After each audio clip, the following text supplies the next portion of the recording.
In a grand, snow-covered estate, Matthias von Mont, Duke of the North, sternly demands a report on his daughter's spirit.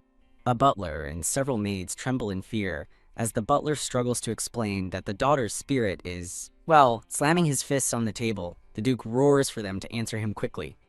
He proudly recalls his daughter's spirit, a magnificent blue wolf that rules the north.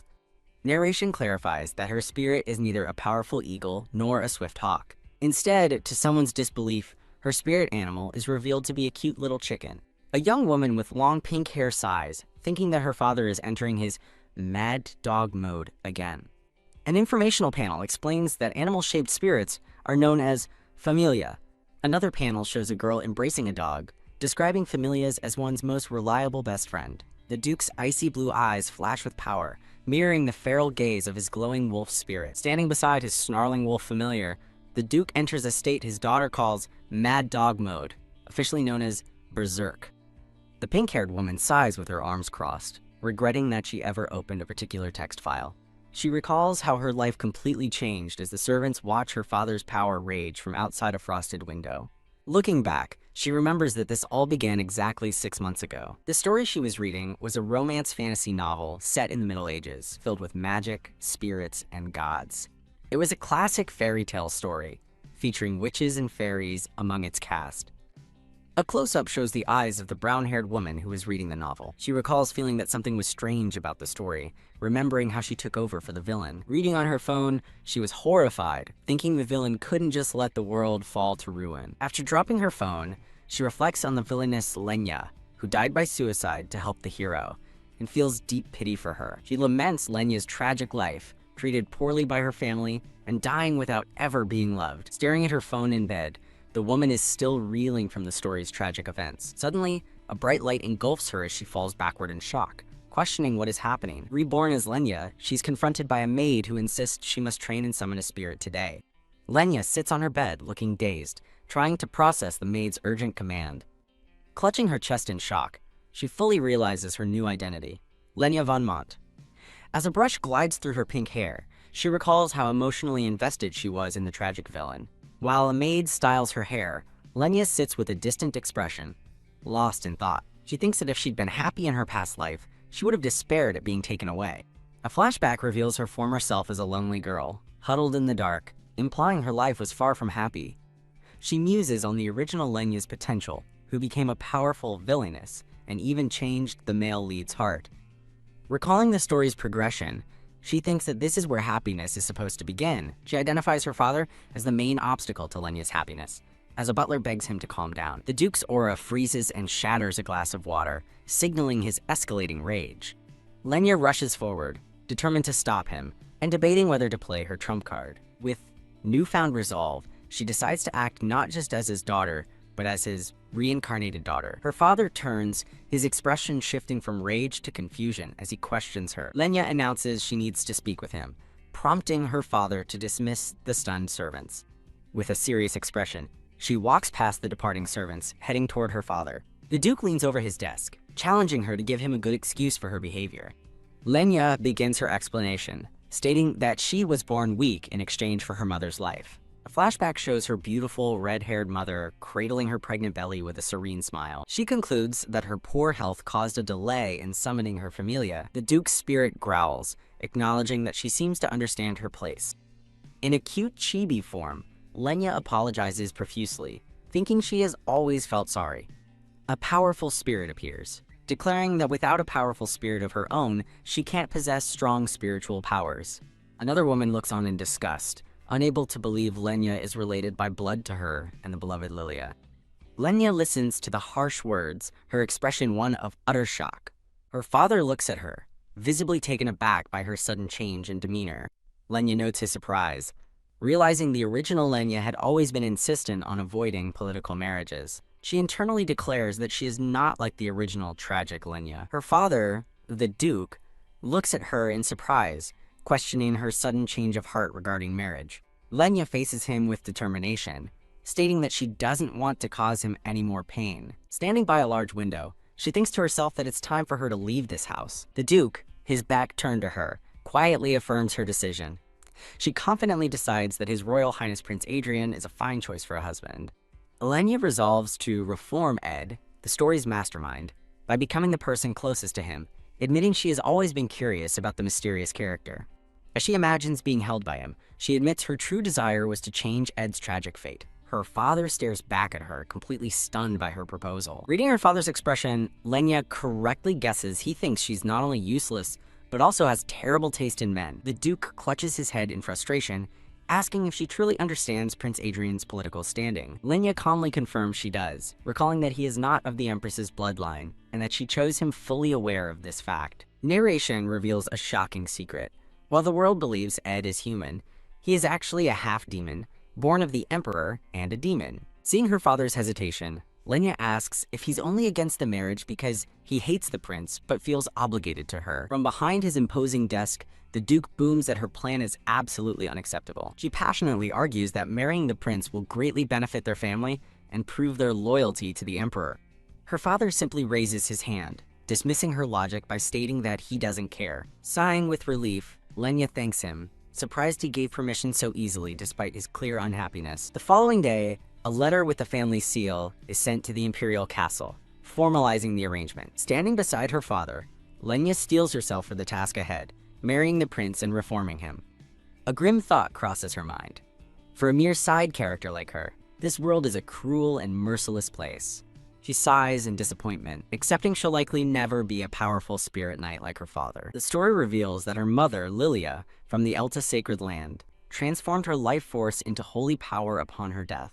A beautiful portrait shows her red-haired mother, Lilia, lying in repose among a bed of flowers. Because the Duke failed to nurture her abilities, her inherited holy power remained dormant. Lenya realizes that, unlike the original story's version of herself, she has the potential to walk the path of a priestess. A map illustrates that only citizens of the Empire possess spirits, meaning she would lose hers if she moved to her mother's homeland of Elta.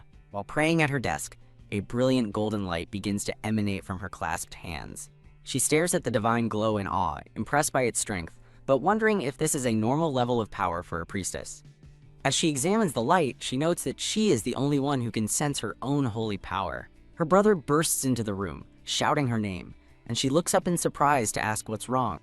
Identified as Nicholas von Mont, he looks distraught as he tells her he heard the news from their father. Leaning over her desk, he seeks confirmation of the marriage proposal, and Lenya quietly affirms that it's true. Nicholas protests vehemently, arguing that at 20 years old, she's still a child and far too young for marriage. Lenya smiles gently, telling her brother he's the only one who still sees her as a child, and explaining she's already behind schedule by noble standards. She rationalizes her decision, stating that leaving the house would be better for their father and everyone else, leaving Nicholas speechless. Nicholas looks at her with a serious expression, preparing to remind her of a difficult truth. He gently explains their mother's passing was fated due to a long-term illness, not because of the ritual to save Lenya's life. He begs her not to marry out of guilt, but Lenya replies with a sad smile, knowing their father doesn't see it that way. Recalling a portrait of her parents, she thinks that her mother was her father's entire world, and he blames Lenya for taking her away. With a bittersweet smile, she concludes that seeing her face is a painful reminder for him, which is why she must leave. Taking her hands, Nicholas insists that she doesn't have to enter a marriage she dislikes just to appease their father. His eyes well up with tears as he pleads with his sister. Lenya smiles warmly, touched to feel the warmth of family affection after such a long time. In a sudden shift, she excitedly asks Nicholas if he wants to see the spirit she summoned just 2 days ago. Surrounded by beautiful roses, she happily declares that she loves her spirit because it's so adorable. Her confident mood vanishes as she suddenly looks confused, realizing she can't remember how to summon her spirit. An informational panel illustrates how spirits from the spirit realm manifest in the human world by connecting to a human soul. As Lenya struggles to focus, Nicholas reassures her not to push herself, reminding her it's only been a few days since she first succeeded. Suddenly, her face lights up with joyous surprise as she gasps, "I did it! It came to me!" A small, fluffy yellow chick stands with its wings out, looking decidedly grumpy. A pink-haired woman sadly apologizes to the grumpy chick, explaining that her father's spirit almost ate it.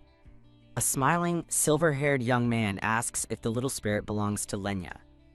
The chick, P, suddenly erupts in a golden glow, shocking the man as the woman cries out in concern. The man sighs in relief as the cute chick flutters by, admitting the little creature scared him for a moment. A closer look at the spirit shows its small beak and yellow feathers, confirming its chick-like appearance. The pink-haired woman touches her chin thoughtfully, recalling the original story and questioning if Lenya's spirit was meant to be a chick. She has a sudden realization. The story never said it was a chick, only that it resembled one. Peering at the spirit, she wonders if it's less like a chick and more like a yellow sparrow. The silver-haired man suggests letting a bird expert take a look and offers to arrange for a scholar. The pink-haired woman considers the possibility that P isn't a chick and worries she might have neglected its growth. Cradling P gently in her hands amidst a field of flowers, she feels glad to understand its true nature and vows to care for it for Lenya's sake. Her relief turns to dread as she realizes this could be a bad thing, remembering the Duke disliked Lenya because of her spirit's perceived weakness. She panics, fearing that if the Duke discovers P has actual value, he might exploit her or even change her political marriage partner. With a gasp and clenched fists, she resolves that she must do something about this immediately. A wave of power radiates from her hands as her determination to act solidifies. The scene rushes toward a grand, ornate door, implying urgent movement. She calls out, "Brother!" as the silver-haired man turns to leave the room. She quickly tells him there's no need to call the scholar after all, and he asks about her sudden change of heart. She nervously explains that she's still not adept at summoning spirits, and is worried that if P is just a common bird, it would only inconvenience everyone. She adds that their father would be even more disappointed, which makes her brother pause thoughtfully. Her brother looks at her with concern, but agrees to her request, since she feels so strongly about it. She puts on a cheerful smile and waves goodbye as he departs. The moment he is gone, her smile vanishes, replaced by a cold, determined expression. The scene shifts to Matthias's office as a brilliant green spirit bird streaks across a clear blue sky. Inside, a man with light hair named Matthias is engulfed in swirling energy as the spirit approaches his desk. The magnificent green bird, identified as Spring Emerald, the Emperor's spirit, arrives clutching a sealed letter. Matthias sighs in annoyance as his powerful blue wolf spirit growls beside him, complaining that his majesty is always so dramatic. An older aide laments that he can't stand having the windows broken time and again as the spirit bird perches on the shattered frame. The emerald spirit glides gracefully through the broken window, leaving a trail of shimmering green light. A flashback shows a couple holding hands before a stained glass window, revealing the emperor agreed to their union, but with one condition. Reading the letter, Matthias is stunned by the condition.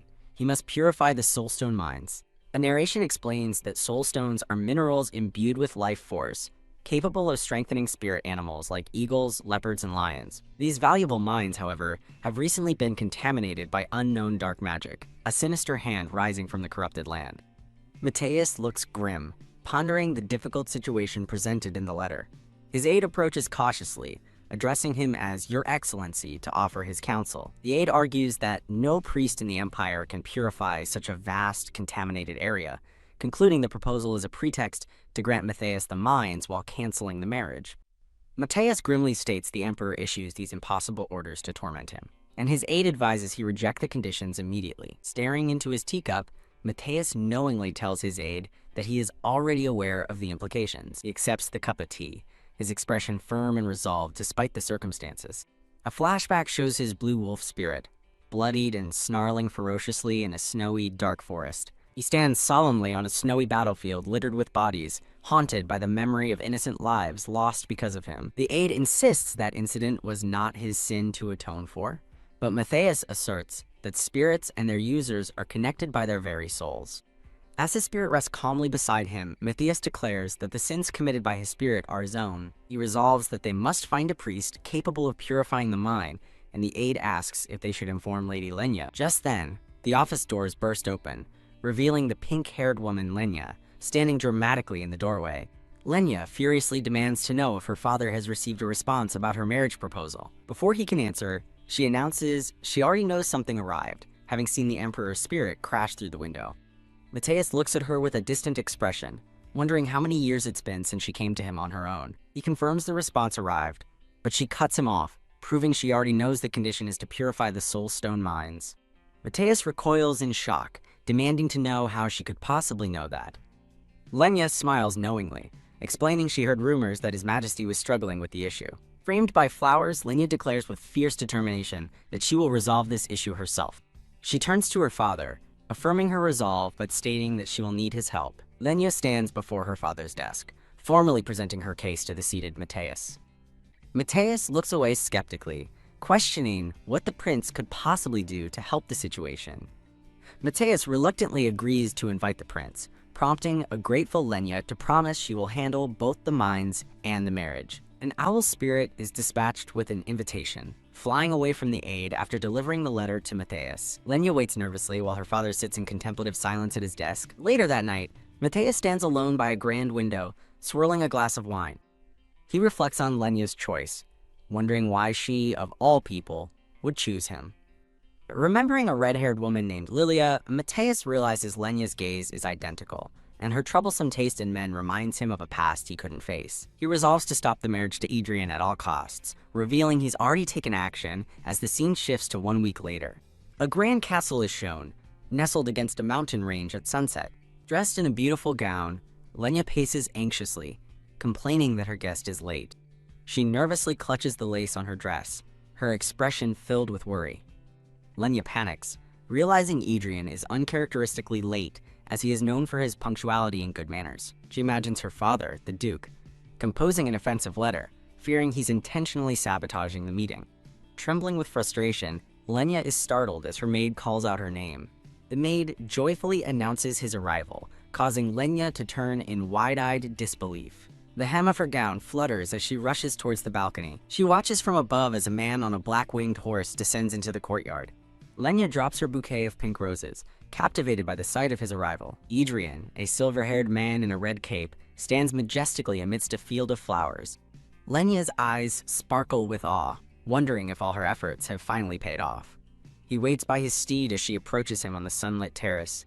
Curtsying deeply, Lenya formally welcomes His Highness and thanks him for coming. The silver-haired man dismounts his winged horse, his gaze fixed on the young woman before him. Lenya introduces herself as Lenya von Mont, silently admiring the sound of his voice.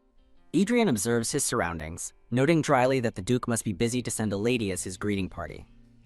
Lenya cheerfully explains her father's absence, while inwardly acknowledging that the Duke's rudeness and intentional tardiness have already angered the prince.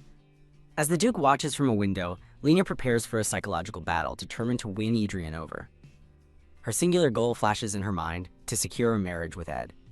Now seated for tea, Lenya steels her resolve, knowing she can't be underestimated, as Adrien announces he has a question for her. Adrien bluntly asks why she chose him as a partner when her father, the Duke, clearly doesn't approve. Startled by his directness, Lenya pauses with her teacup raised. She calmly sets her cup down, stating there has been a misunderstanding, which piques his curiosity. Lenya maintains a confident and serene expression, ready to make her move. As both resolve to assert their positions, Lenya declares she must prove this is her own decision, prompting him to question her. Lenya firmly states that choosing him as her partner and inviting him here was entirely her own decision. Surrounded by a floral aura, she sits with unwavering confidence, her gaze locked on his. The two sit opposite one another at a small, elegant table, the air thick with unspoken intentions. Lenya inwardly schemes, knowing that explaining why she chose an illegitimate child over the crown prince is the perfect way to capture his attention. Leaning forward, Lenya tells Prince Adrien that she sees a shining future ahead of him. She confidently elaborates that he possesses the potential to achieve great things. Though she smiles, Lenya privately acknowledges his potential for atrocity, which she intends to stop, a fact Adrien seems to grasp as he smirks. Intrigued, Adrien leans in with a sly look and asks her to provide an example. Lenya's eyes gleam as she recalls a secret project Ed worked on in the original story. She reveals her knowledge by mentioning his plan to purchase land in the Breton region, leaving him utterly stunned. The scene shifts, showing Adrien riding his winged steed away into a barren, sun-scorched landscape. Prince Adrien recalls how his foresight and investment transformed a struggling area into a massively profitable tourist destination. Lenya tells Adrien that while others credit his success to luck, she knows better. With a confident smile, she declares that it was his skill, not fortune, that brought him his success. Impressed, Adrien admits she has exceeded his expectations, while she reveals she investigated him before their meeting. He leans closer, confessing he had wrongly assumed she was merely her father's obedient daughter. With a charming smile, Adrien admits his growing desire to know more about her, causing Lenya to blush. Lenya internally scoffs, recognizing Ed's manipulative charm but vowing not to be swayed by it. She boldly places her hand over his, promising to reveal everything about herself to him. She pledges that upon their marriage, she will devote herself entirely to His Highness. Adrien's expression hardens as he considers her intense declaration, silently questioning its implications. Standing over her, he demands to know what she possibly gains from committing herself to him so completely. She calmly explains that their goals align, proposing a mutually beneficial partnership through marriage. Standing elegantly among flowers, Lenya makes her intentions clear. A marriage with her is the ultimate advantage. Adrien falls silent, his mind racing as he processes her bold and calculated proposal. Just then, the Duke arrives, apologizing for his tardiness as Lenya inwardly groans at the terrible timing. Adrien smoothly assures the Duke that Lenya was excellent company, adding that they discovered they share the same thoughts, which prompts a sharp, questioning glare from the Duke. Caught off guard by his claim, Lenya looks at Adrien with wide-eyed shock. The Duke informs Adrien that the Emperor has set conditions for the marriage, which Adrien correctly intuits is the matter of purifying the minds. Adrien confidently accepts the task, telling the Duke to simply focus on preparing for the wedding. Lenya is ecstatic, realizing with wide-eyed excitement that this means Ed will be the one to handle the minds. An elegant hand is extended in a formal gesture. Her father, the Duke, offers his hand to guide her. As he takes her hand to lead her away, he promises to guide her. Lenya is led away by her father, who glances back at a silent, thoughtful Adrien. The Duke walks alone through a grand room, the crackling fireplace casting a warm glow. He pauses, lost in thought, as he examines a vase of white calla lilies. The Duke questions if Lenya is truly acting of her own free will, noting her lack of enthusiasm despite the prince proposing the marriage. He considers her potential usefulness, carefully arranging a flower in the vase. His thoughts take a dark turn as he resolves to discard her from his plans if she ever becomes a hindrance. Turning to face an ornate door, he quietly agrees to proceed. He flinches slightly, caught off guard by an unexpected thought or sight. Lenya walks gracefully, her elegant shoes tapping softly on the floor. In a simple nightgown, she clutches a book to her chest. Surrounded by a bounty of fresh flowers, Lenya stands with a gentle, confident expression. She holds the book, looking poised and ready to present her work. Lenya smiles sweetly as she hands the documents to a blushing, flustered Adrien, who clears his throat. He notes that she finished quickly, privately assuming her first attempt at preparing documents will be a complete mess.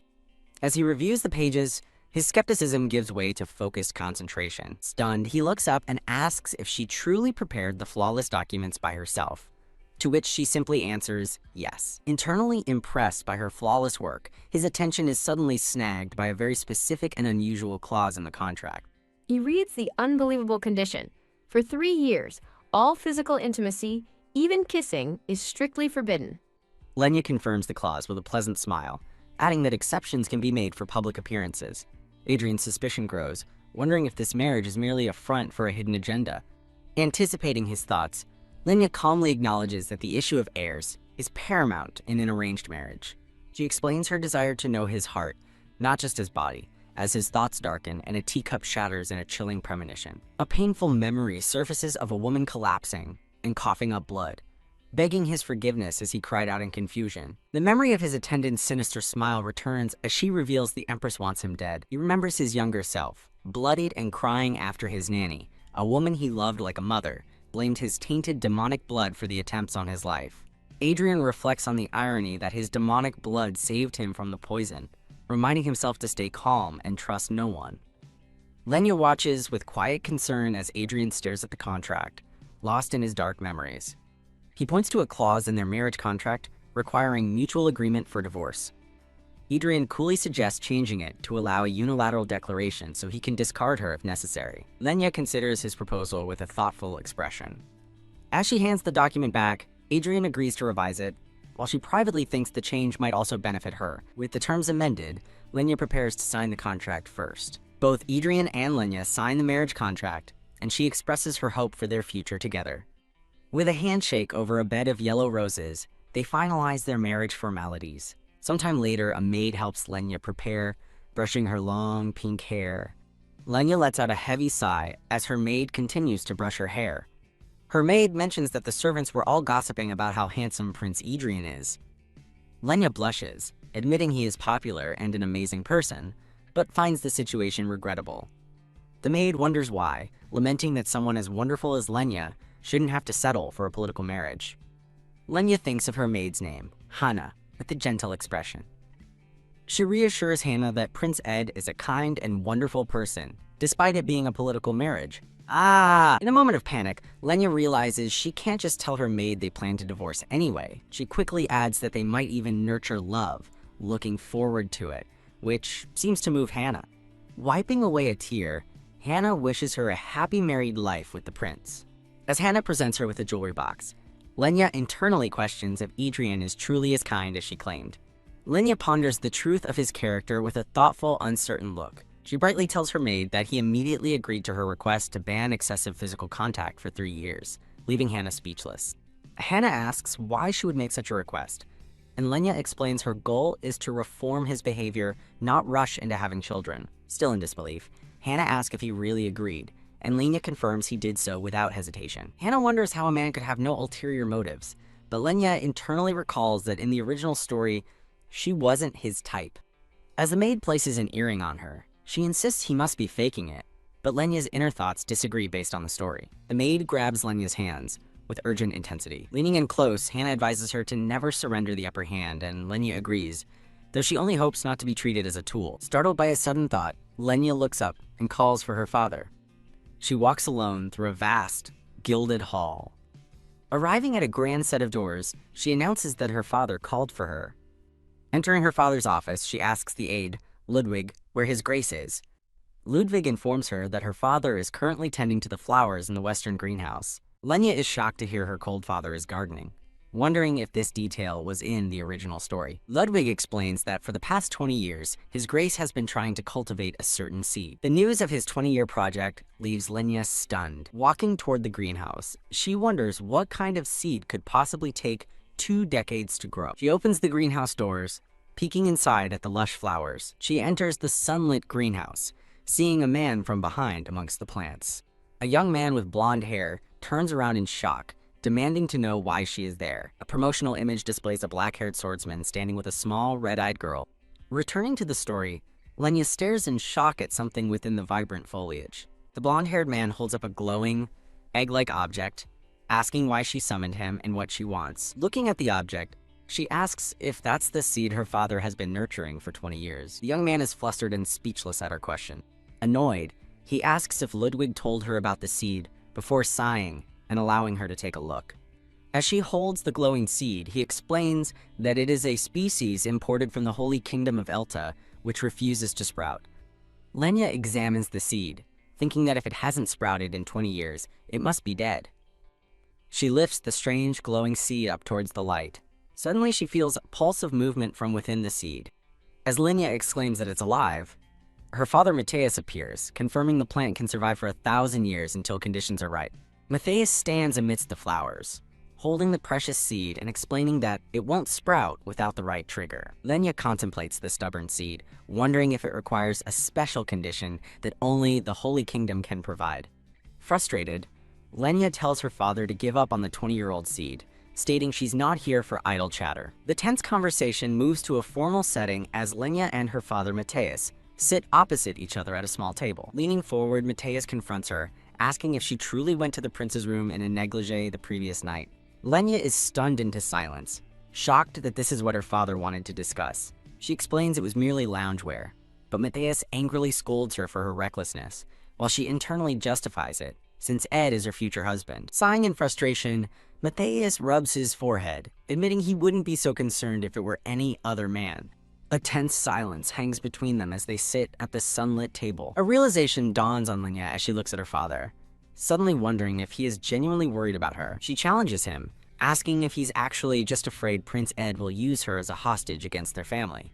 Matthias confirms her suspicion, stating he must guard against any threat to their house, even her fiancé, as Lenya's eyes drift to the glowing seed. Pointing out his hypocrisy over the seed, Lenya rises and fiercely vows to protect their family from Ed herself, even if it costs her life. Her eyes burn with ferocious determination, her threat hanging in the air. Startled by her conviction, Matthias can only stare as Lenya dismisses the conversation and turns to leave. Walking away, Lenya feels foolish for hoping he could show love like a normal father.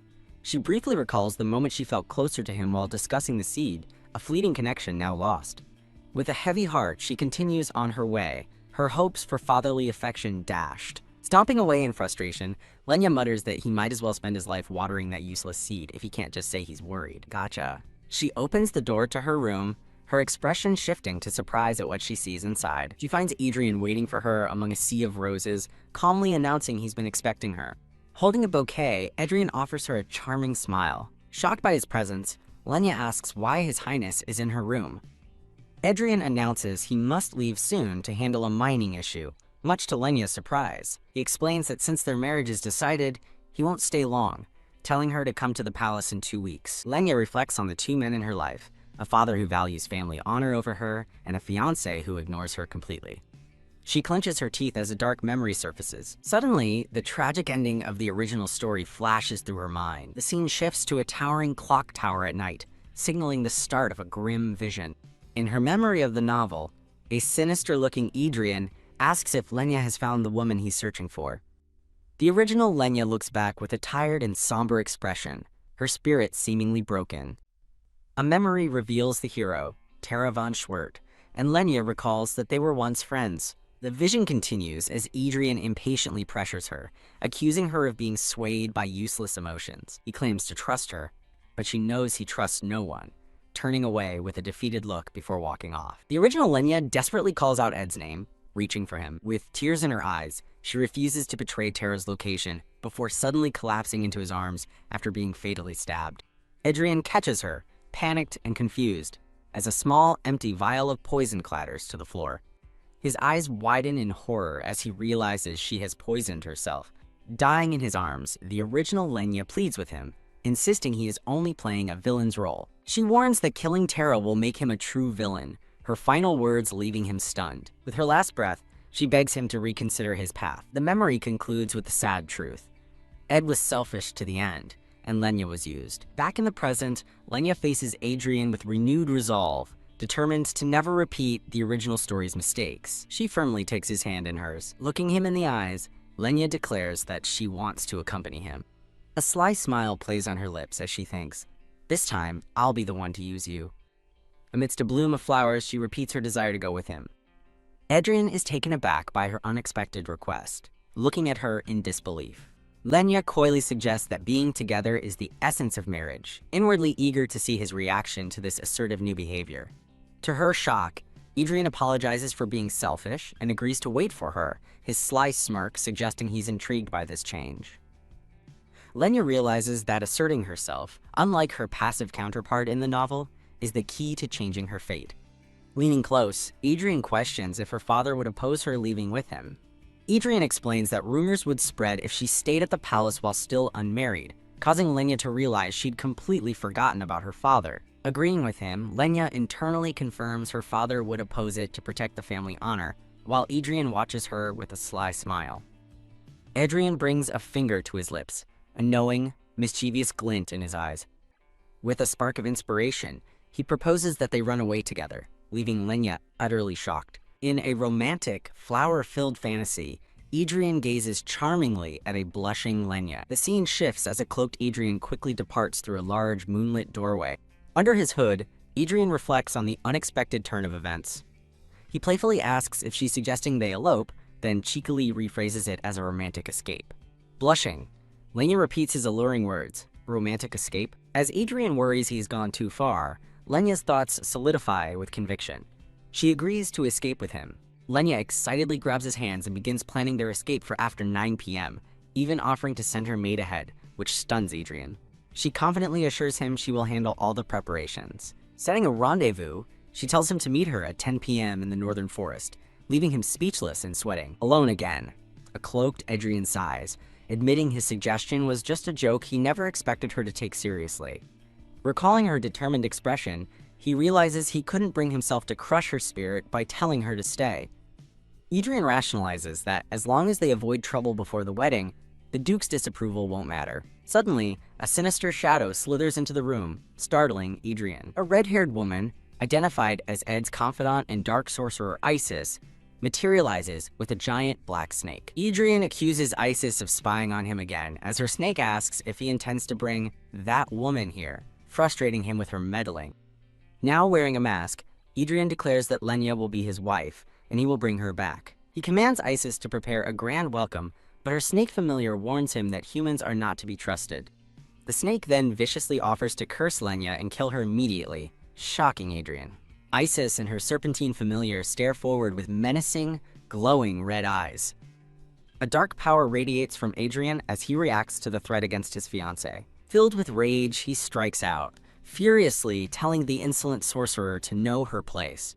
A dagger pins the bleeding snake to the floor, as Adrien warns Isis that he's letting her insolence slide only because of her abilities. Teask.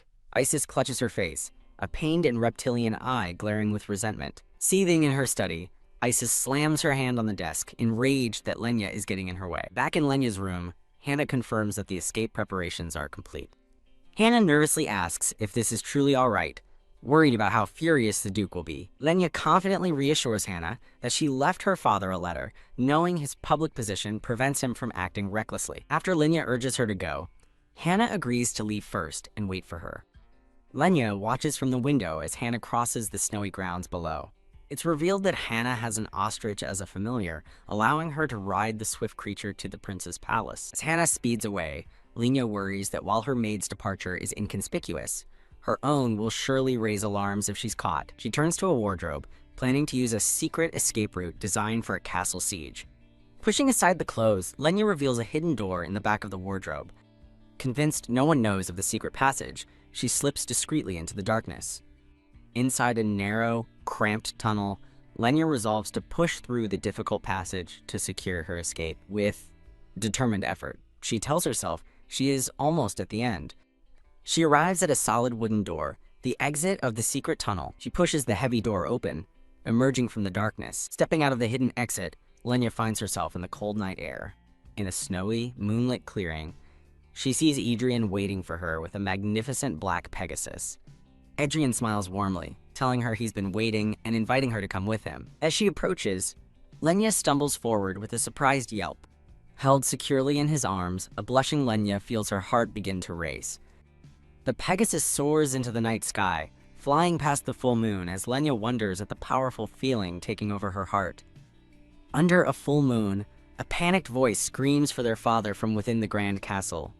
A young man with gray hair bursts into a hallway, holding a letter and shouting that something terrible has happened. He storms into his father's bedroom, where the older man, Matthias, asks why he is there so late. The son, Nicholas, urgently presents the letter. Reading the letter, Matthias's expression darkens with shock and anger. Matthias can't believe Prince Adrien took Lenya, but Nicholas confirms her room is empty and her handwriting suggests she left willingly. Matthias realizes her vague note telling him not to worry was a deliberate deception. Nicholas insists they can still catch her if they hurry, but his father just sits on the bed, sighing with exhaustion. Matthias coldly orders his son to leave her be, declaring it was her choice, leaving Nicholas stunned and confused. Nicholas confronts his father, questioning his indifference to Lenya leaving home, but Matthias remains silent. Nicholas is appalled by his father's cruel reaction as Matthias's hand clenches into a tight fist. Frustrated, Nicholas defiantly declares that he will go find her himself. Matthias sternly repeats his command for Nicholas to stay put and leave Lenya alone. Matthias claims his decision is for the best, causing Nicholas to wonder if his father cares at all, and to sympathize with Lenya's struggles. Nicholas acknowledges his father's words, but looks determined to argue his point. Nicholas vows that when he is head of the family, he will protect Lenya and give her the affection she deserves, to which his father flatly replies, "Do whatever you want." Nicholas turns and walks out of the room, leaving his father alone with his thoughts. The moment he's alone, Matthias rushes to the window, his composure breaking as he whispers Lenya's name in distress. Consumed by regret, he blames himself, believing he should have been the one to protect her. Matthias looks out the window with a pained and remorseful expression. This scene flashes back a few hours earlier, where Lenya finds her brother Nicholas asleep at his desk. She looks at him with sympathy, thinking how exhausted he must be from taking on family duties and his studies. Realizing she can't give him the letter for their father, she decides to leave a note instead as she sets it on his desk. Suddenly her eyes widen in surprise as she notices a stack of drawings on his desk. She's shocked to find her own childhood drawings, beautifully redrawn, and wonders if her brother did this. Amazed by his skill, she laments that such a talent is wasted as a mere hobby, though she knows his duties leave him no time for it. Nicholas stirs in his sleep, murmuring Lenya's name, which startles her. A promotional image features a girl with long, fiery red hair and an intense gaze. Lenya recalls their mother's words, asking her to take care of her brother. A tear silently streams down Nicholas's face as he sleeps. He sleep talks an apology, and Lenya, heartbroken, thinks he has nothing to be sorry for. With a sad expression, she gently leaves the note beside him. Nicholas continues to sleep, unaware of her presence. She places the letter for their father on the desk, bidding her sleeping brother a silent farewell. Back in the present, a distraught Nicholas touches a small cut on his lip, tormented by what has happened. He agonizes over whether Lenya might have stayed if only he had been awake to talk to her. Looking out the window into the night, he whispers her name with deep regret. He continues to stare out at the moon, lost in sorrowful thought. On their journey, Adrien looks unwell as he rides his Pegasus through a forest. Blay! Having dismounted, Lenya throws up in the woods, while Adrien sighs, clearly annoyed by the delay. Adrien internally complains that she's more trouble than he anticipated, as her motion sickness has ruined his plan to reach the Imperial castle overnight. Looking pale and weak, Lenya insists she's fine, while Adrien asks if she's alright. Adrien apologizes, blaming his Pegasus, Kuro, who seems to snort in protest. He offers to find a village for medicine, but Lenya declines, saying she just needs to rest for a bit. Agreeing to her request, Adrien announces they will take a short break. Lenya looks at him gratefully, saying he's very kind and that she's glad to be engaged to him. They share a sweet, romantic gaze, surrounded by a flourish of flowers. Adrien's kind demeanor vanishes as he internally scoffs at her, calling her a naive fool for believing his act. He recalls a traumatic memory of a person lying dead, thinking that Lenya has no idea how cruel the world can be. Resolving to warn her, he explains he cares for her as his fiancé, but that she must remember something important. Adrien cautions her to be suspicious of anyone acting overly kind, as smiles can hide ill intentions. Lenya simply thanks him for his concern. With a confident smile, Lenya tells him she's not naive and only calls truly kind people kind, like him. Huh? Adrien is stunned, internally questioning how she could possibly think he is truly kind. He asks if she's settled down, and she turns with a bright smile, assuring him she's fine now. Standing by his Pegasus, Adrien gestures toward her, announcing it's time to head out. As he takes her hand, Adrien feels a pang of guilt he thought was long dead, stirred by her sincere gaze. His expression hardens with grim resolve. The scene transitions to a grand castle, with black flags against a warm, sunset-hued sky. Their Pegasus lands gracefully in a palace courtyard, as Adrien thinks they've arrived just before sunset. Now hooded, Adrien stands with Lenya, taking in the view of their new surroundings at dusk. A man with dark hair, identified as Ed's butler Killian, welcomes the prince back, relieved to see him return safely before a crowd of servants. Adrien proudly introduces Lenya to Killian as his fiancé, much to her surprise. Killian formally greets her as His Highness's aide, and Lenya notes he perfectly matches his description from the novel. Recalling Killian's importance in the original story, Lenya decides to get on his good side and politely returns his greeting. Badump. Knowing his weakness from the novel, she compliments his tie, causing a flustered Killian to blush. Realizing he's a necktie maniac, her praise proves super effective, and an overjoyed Killian swears his utmost devotion to her. Killian fawns over Lenya, while a stone-faced Adrien looks on, clearly unimpressed with his aide's behavior. Adrien curtly cuts the introduction short, ordering Killian to prepare for the banquet. Lenya questions the sudden banquet, but Adrien explains it's a natural welcome for her first visit. She puzzles over how they could have prepared, since they only decided to return yesterday. Realizing Adrien couldn't have sent a message, she wonders how Killian could have known she was coming. She suspects he either has communication magic, or, more chillingly, that Isis is already working with him. Adrien calmly explains he received a letter from Killian yesterday morning while they were still at her family's castle. He clarifies that he simply replied to Killian's inquiry about his return date. Lenya processes this, calming herself by reasoning that she didn't see anyone resembling Isis among the servants. Now that she's feeling better, Adrien offers to show her around the palace, and she readily accepts. He leads her to a lavishly decorated room, announcing that it's hers. Overwhelmed by the opulence, Lenya can only say, "Wow." She admires the details, noting the fine lace curtains and a beautiful garden outside, both unusual for the cold north. Gazing out the window, she whispers how pretty the garden is. Huh? Her eyes widen in shock as she spots a figure with long red hair walking in the garden below. She internally screams the name Isis as she recognizes the red-haired woman, reeling from the sight. Adrien asks what's wrong, but she quickly blames lingering motion sickness to hide her panic. Looking back outside, she sees no one there and tries to convince herself she imagined it. Adrien expresses concern, offering to cancel the banquet, but Lenya insists she'll be fine.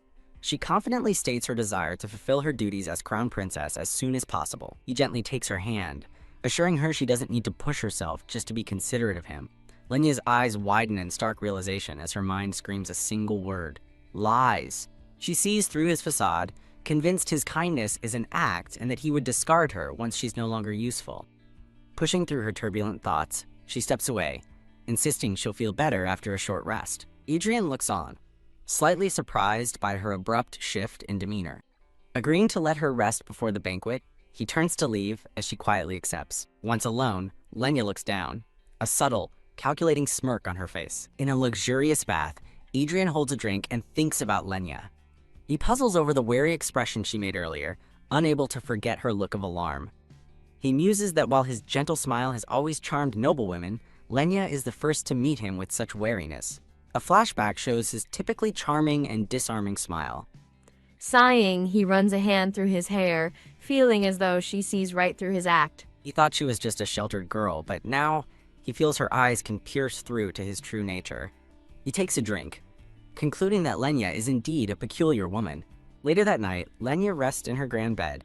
As Lenya sleeps peacefully, a dark presence begins to seep in through her open balcony doors. A sinister, snake-like shadow slithers across the floor of her lavish bedroom. Hiss! A giant serpent flicks its forked tongue, ready to strike. In the darkness of the room, a massive cobra with glowing yellow eyes rises, hissing menacingly. The cobra's shadow looms over the bed, casting a pall over the unsuspecting Lenya. Ugh. Lenya stirs from her sleep, her eyes flying open in a terrified gasp as she senses the danger. Hiss! She sits up in bed, coming face to face with the giant, threatening cobra. Trembling in fear, she cries out, pleading for the monstrous creature to stay away. Suddenly, a brilliant, fiery bird materializes in a flash of light, and Lenya stares in confusion, wondering if it's a red bird. The serpent hisses, startled by the sudden appearance of the glowing creature. The magnificent phoenix hovers above Lenya's bed, shielding her from the dark serpent. As the phoenix swoops down, Lenya watches from her bed, caught between fear and awe. Wow, she marvels at the creature's beauty, noting its ruby-like beak, ancient eyes, and mesmerizing flames. She stares in disbelief, wondering if this could possibly be the legendary phoenix. The fiery bird descends gracefully, drawing closer to a stunned Lenya. The majestic phoenix leans in and lets out an unexpectedly tiny chirp. Pai. Lenya's face contorts in shock at the anticlimactic sound. In a flash of light, the grand phoenix transforms into an adorable little yellow chick, chirping pee. Now fully awake, Lenya finds the chick nestled on her covers and asks, "Pea, did you wake me up?" wondering if she summoned it. Cradling the chick, she thanks it for waking her from a weird nightmare. But then she notices something feels different about its feathers. She discovers a single red feather on the chick, whom she calls Pai-chan, and wonders if it's growing, recalling how she neglected P before. With tears in her eyes, she laments that she never expected P to grow and vows to take proper care of it with plenty of soul stones. She cuddles the small bird, tenderly promising that she will never abandon it. Knock knock. A maid's voice announces from the other side of the door that they've brought Lady Lenya's dress for the banquet. Holding her little bird, Lenya tells them to come in, wondering if Ed had a dress prepared, since her own maid Hannah hadn't arrived yet. Two maids enter carrying a garment bag, revealing a shocking choice, a red velvet dress. Lenya's expression hardens as she questions if Adrien really chose the dress. The maid confirms his specific instructions, but Lenya knows it's a lie. She remembers that the red velvet dress is a symbol of the Empress, and wearing it would surely trigger Adrien's deep-seated trauma. Recalling Adrien's warning to never wear that outfit, she realizes the maids brought it on purpose and firmly demands a different dress. A maid coolly informs her there's no time until the banquet and no other dresses are available. The maids insist she must wear the red dress, leaving Lenya feeling trapped and sensing that something is very wrong. The sound of rushing footsteps echoes through the palace halls. A young woman with brown hair, Hannah, bursts into the palace with a large purple bird, apologizing profusely for her late arrival. "Hannah," Lenya cries out in relief as her maid arrives, startling the two other maids. Hannah rushes to her lady's side, explaining that Adrien's spirit mount was incredibly fast. Lenya asks Hannah who the other maids are, whispering that they've been glaring at her. Hannah explains that the maids were being ridiculous, insisting Lenya wear the dress they brought even though she told them she didn't want to. Relieved, Lenya agrees she doesn't need the other maids now that Hannah is here, and Hannah confidently asks if she should throw them out. With her fierce purple bird looming behind her, Hannah glares at the maids and orders them to leave at once, causing them to scream in fright. Good grief, Hannah sighs, with her hands on her hips, while Lenya gives a thumbs up, thinking how dependable they both are. Now that the nuisances are gone, Hannah cheerfully tells Lenya it's time to get ready, and Lenya eagerly agrees. Elsewhere, the red-haired Isis smirks while watching a servant, wondering if Lenya enjoyed her little welcome greeting. She reveals she cursed Lenya's room to induce nightmares, disappointed she couldn't witness her terrified expression firsthand. However, Isis looks forward to the next part of her plan, seeing Lenya appear in the traumatic red dress. As Killian stands by, Isis muses that she'll be satisfied seeing the anguish on Adrien's face, but Adrien's voice cuts through her thoughts, calling her name. Adrien eyes her suspiciously, noting her grin and asking if something good has happened. Isis feigns surprise and claims she's just excited to meet Lenya, prompting a cynical scoff from Adrien. As Adrien recalls her pledge of loyalty, Isis internally smirks, remembering his sleep-talking and vowing to serve his wishes no matter what. Adrien coldly dismisses her claims as nonsense, pointing out that she made no effort to greet Lenya upon her arrival. An attendant announces Lady Lenya's arrival at the banquet, and she appears in a beautiful pink gown, thinking of the man she must now trust. Descending the grand staircase, Lenya makes her elegant entrance to the banquet.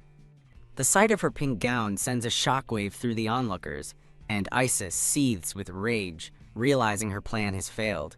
Adrien immediately rises from his seat at the head of the table. He meets Lenya at the bottom of the stairs, taking her hand and warmly telling her that he's been waiting. Correcting himself to say, "We've been waiting," he gently leads her toward the main table. With a polite flourish, Adrien seats her at the place of honor beside him, and she thanks him. Lenya subtly glances around, taking in the scene and assessing the situation. She understands his grand gesture is a silent warning to the servants, who now murmur about her beauty and the prince's devotion. A maid nervously approaches the red-haired Isis, who is turning to leave the hall. The two maids from before ask what happened to the red dress, and an enraged Isis explains that Lenya and her maid kicked her out. Concluding she underestimated Lenya, Isis resolves to deal with her quickly before she has a change of heart. From the head table, Adrien's voice rings out, calling Isis's name and startling the group. Questioned by Adrien about her absence, Isis smoothly lies that she was simply captivated by Lady Lenya's beauty. Stepping forward, Isis formally introduces herself as the prince's physician. Boom. As Isis's intense gaze meets hers, Lenya recoils in visible shock and terror. Isis internally questions Lenya's extreme reaction, while Lenya, breathless, confirms her suspicions and introduces herself. Adrien places a protective hand on Lenya's, proudly introducing her to Isis as his fiancée. Shoot. Isis inwardly curses, recognizing Adrien's expression as that of a man who will tolerate no interference. Isis believes Adrien is only protecting Lenya for her usefulness, convinced he is incapable of falling in love with anyone else. Glaring at the couple, Isis concludes that if she doesn't get rid of Lenya soon, controlling Ed will become impossible. The grand banquet proceeds with guests seated along the long, opulent dining table. Lenya nervously grips her glass, unsettled by how close Isis already is to Ed, while Isis sips her wine with predatory calm. She recalls from the novel that Isis is the most dangerous villain, a sorcerer who sold her soul to a demon tribe. A flashback reveals Isis made a pact with the demon prince 600 years ago, gaining immense power and eternal youth. Her ultimate goal was to approach and control Ed, using him to surrender the entire world to the demons. Lenya takes a sip of wine, reasoning that Ed only sees Isis as a useful tool, unaware of her true nature, which is revealed late in the story. Adrien tells Lenya she should get to know some key people now that she's living in the palace. A woman with brown hair and a bun introduces herself as Amelie, the head maid, and Lenya greets her politely. Lenya wonders if Amelie sent the maids with the red dress, suspecting it was either her, Isis, or a mysterious guru. A blonde-haired man approaches the table, announcing that he will be next to greet her. The man kneels and gently kisses her hand in a formal greeting. Later, in a private corridor, Isis apologizes to Lenya, now in a blue gown, for any offense she may have caused. Isis feigns concern for a fragile woman like Lenya, But Lenya curtly replies that it's none of her business and she isn't fragile. Leaning closer, Isis asserts that she knows His Highness far better than Lenya does, HMPH. Isis scoffs with disdain, and Lenya reluctantly agrees to keep her words in mind. With a slight bow, Isis announces her departure and turns to leave. Lenya watches her go, thinking grimly that Isis is severely underestimating her. Determined to uncover the truth, Lenya strengthens her resolve just as someone asks for permission to enter her chambers. Lenya finds Adrien relaxing with a cup of tea, and he greets her warmly. He asks if she encountered Isis, having overheard their conversation, and Lenya confirms they spoke in the hall. Cleverly twisting the truth, Lenya claims Isis is a kind man who warned her against blindly trusting the prince's kindness, leaving Adrien stunned. Feigning sadness, she suggests Isis sees her as an unworthy woman and was only expressing his concern for Adrien. Lenya quickly changes the subject, stating she's been investigating the pollution at the Westall mine. She reveals that someone seems to have illegally summoned a high-level demon tribe, and Adrien's expression darkens with rage. Lenya puts a hand to her mouth, acting shocked by the revelation of high-level demons. Though she feigns surprise, Lenya already knows who summoned the demons, recalling a vision of Adrien standing before a sky crackling with dark energy. The terrible truth flashes through her mind. The one responsible for the pollution was Ed himself. The title of the story appears against a dark, starry background. A beautiful, ornate artifact is revealed, the Twilight Key. Using the key, Ed opened a portal to the demon world, unleashing them into the mine as a dark omen of the Empire's impending fall.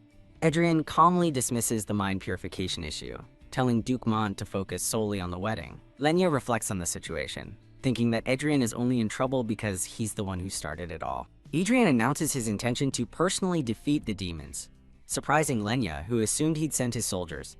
With a serious expression, Adrien explains his reason.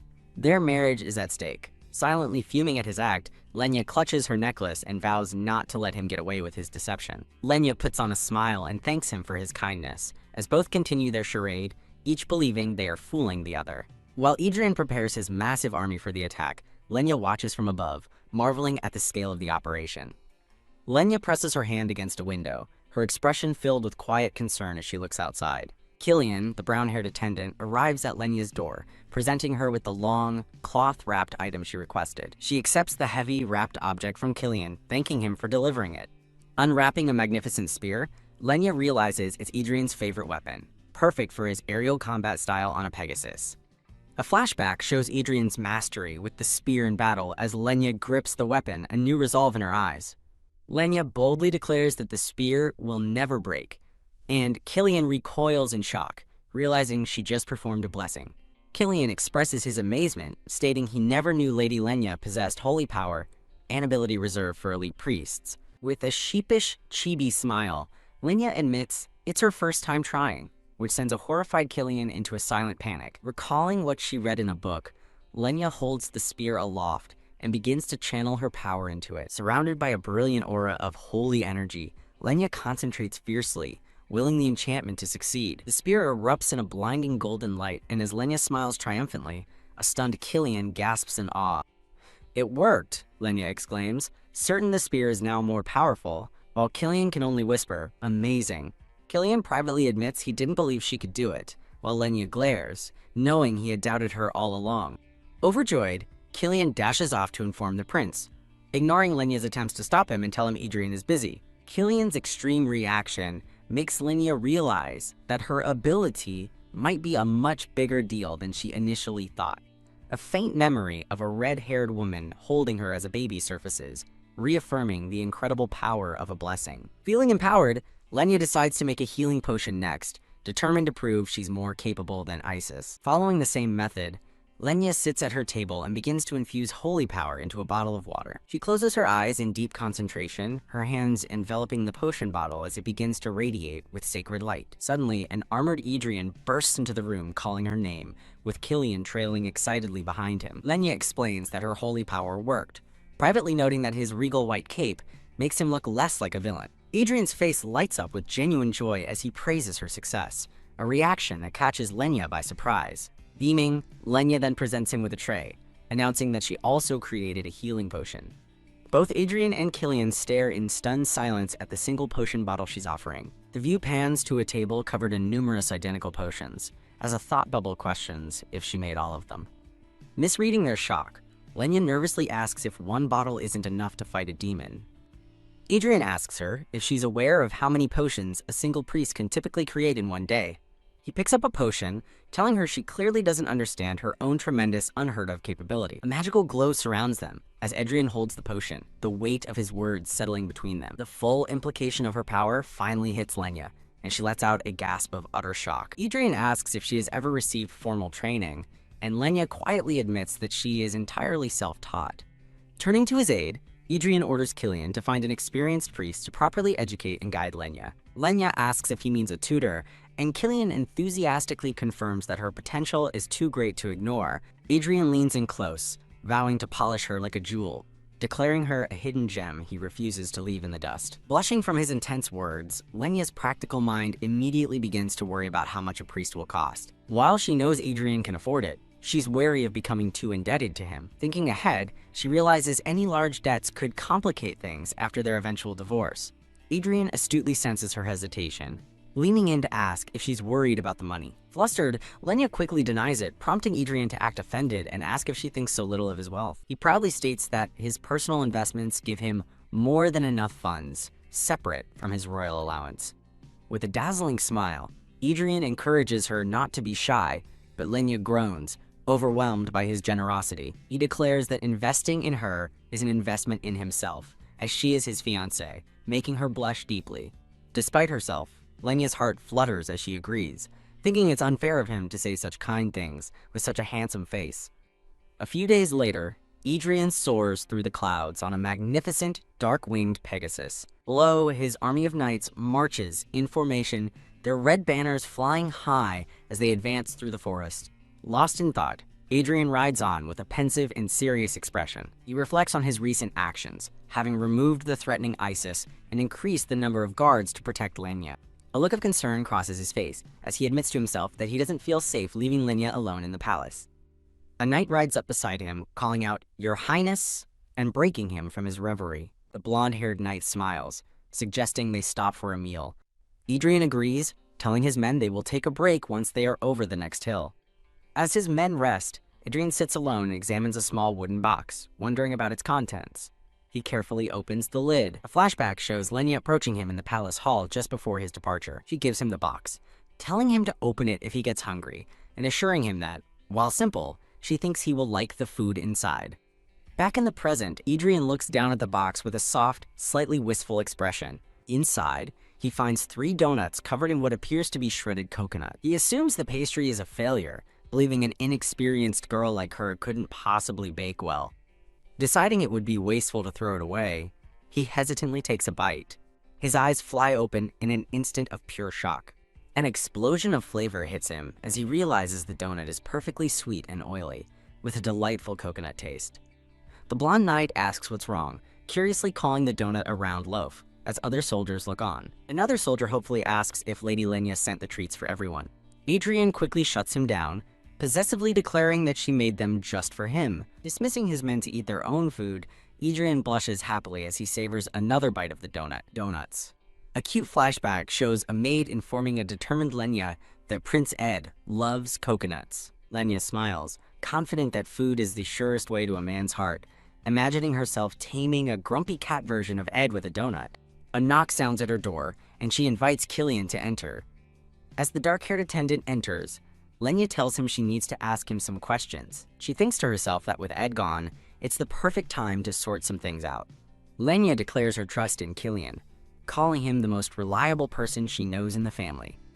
With grim determination, she places her hand against a wooden door, bringing up the 2 maids who approached her on her first day. Killian reacts in shock as Lenya explains that the maids insisted she wear a scandalous red dress to dinner. She recounts knowing about Prince Ed's poor relationship with the Empress and his subsequent hatred for red dresses. Demanding to know the maid's intentions, Lenya asks Killian for information, prompting him to promise he'll find out immediately.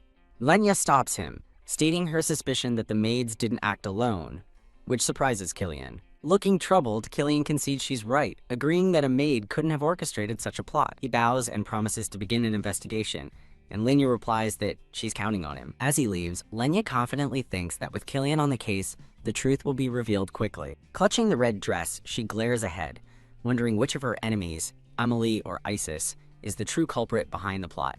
The scene transitions to a tranquil view of the castle under the light of a full moon. Inside her chambers, Lenya kneels by the window, practicing her holy powers as a divine aura glows around her. She vows to keep training her powers so she'll be prepared for a confrontation once the culprit is identified. A knock interrupts her, and Killian announces his presence at her door. Killian apologizes for the late hour, but Lenya assures him it's fine, as she was awake practicing her powers anyway. He explains the matter is urgent and delivers his report. The person who ordered the red dress was Isis. Lenya's expression hardens with fury as her suspicions are confirmed. She knew it. The confirmation hangs in the air. Isis was the one behind the red dress incident. A grim satisfaction settles on Lenya's face as she thinks, "As I thought." Killian explains that while he initially suspected the headmaid, Amelie, his investigation revealed she only suggested a new dress. It was Isis who specifically chose the red design. Lenya grimly realizes that Isis's influence within the palace is far greater than she had ever imagined. Lenya suspects with grim certainty that spies have infiltrated every corner of the castle. She tells a black-haired aide that while she doesn't know why a woman named Isis is her enemy, she's sure the harassment will continue. The aide looks horrified as Lenya warns that their next attempt might be to tamper with her food. He vows to prevent such a horrifying thing from happening, and she calmly replies that she trusts him. Lenya insists they need a more fundamental solution, leaving her aide looking confused and concerned. She declares that they must expose all of Isis's servants before she returns, shocking her aide. Her aide, identified as Killian, wonders how they'll find them, pointing out that only the most obvious culprits have been caught. Surrounded by flowers, Lenya smiles confidently, announcing that she has a good idea. Having gathered all the servants in the Grand Hall, Lenya and Killian stand ready to identify those working for Isis. Lenya announces a surprise hygiene inspection, ordering everyone to step forward one by one and show their hands. The servants murmur in confusion, caught off guard by the sudden and unusual request. With a stern expression, Lenya prepares to begin her inspection of the assembled staff. A nervous chef steps forward, timidly presenting his hands and asking if he's doing it correctly. Internally praying for her plan to work, Lenya takes his hands, intending to use her holy power to reveal any hidden marks. After a quick, glowing inspection, she approves him, leaving the chef stunned by how quickly it ended. Lenya smiles kindly, explaining she just needed to check his hands, and the relieved chef thanks her profusely. She continues her inspection, approving another servant who thanks her as Killian watches on. As person after person shows no reaction, a shadow of doubt crosses Lenya's face as she fears her plan has failed. Just as she wonders what to do, her power suddenly crackles with dark energy as she touches the hands of another servant. Found it, she thinks triumphantly as her holy power reveals a coiled snake tattoo on the man's wrist, the mark of Isis's agents. The exposed servant panics at the sight of the mark, while a shocked Killian asks Lady Lenya what exactly she is. Lenya quietly reveals that Isis is a sorcerer, which explains the mark, and cheekily tells the stunned Killian she knew through intuition. She explains that her holy power reveals the magical marks Isis places on her subordinates, leaving the culprit speechless. Calling it a slave seal, she reveals that Isis can use the mark to track and even kill her agents at will. The cornered servant desperately denies any connection to Isis or knowledge of the mark on his own wrist. He collapses under the pressure, as Killian observes that Lenya now effectively commands the staff in the prince's absence. Killian suggests they continue investigating the rest of the staff, and Lenya quietly agrees. Surveying the remaining servants, Lenya is surprised to realize there are about 20 spies, far more than she expected. She concludes that since they're all underlings, she can use Killian's authority to dismiss them all at once. Killian gets Lenya's attention, turning to address her formally.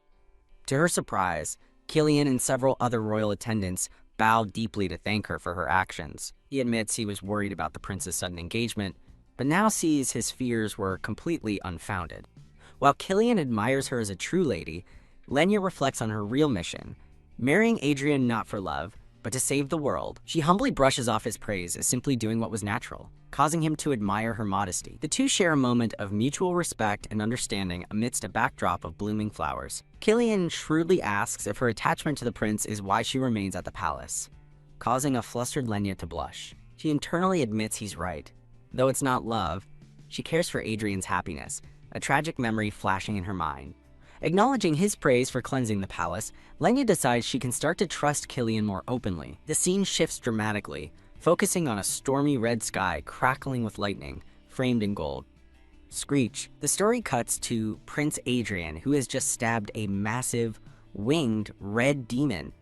Adrien orders his men to seal the beast's magic power, while the wounded demon lets out a deep grr. A divine light erupts as Adrien announces the demon's power is fading, and the mine has been purified. Wah-ah, his knights erupt in cheers, celebrating that their highness has successfully reclaimed the Soulstone mine. Adrien stands stoically amidst his victorious and adoring soldiers. Looking down at the defeated demon, Adrien internally reveals he summoned it himself to prevent future trouble, but now it must die. With grim resolve, he lifts his spear, declaring he has no other choice as he prepares to deliver the final blow.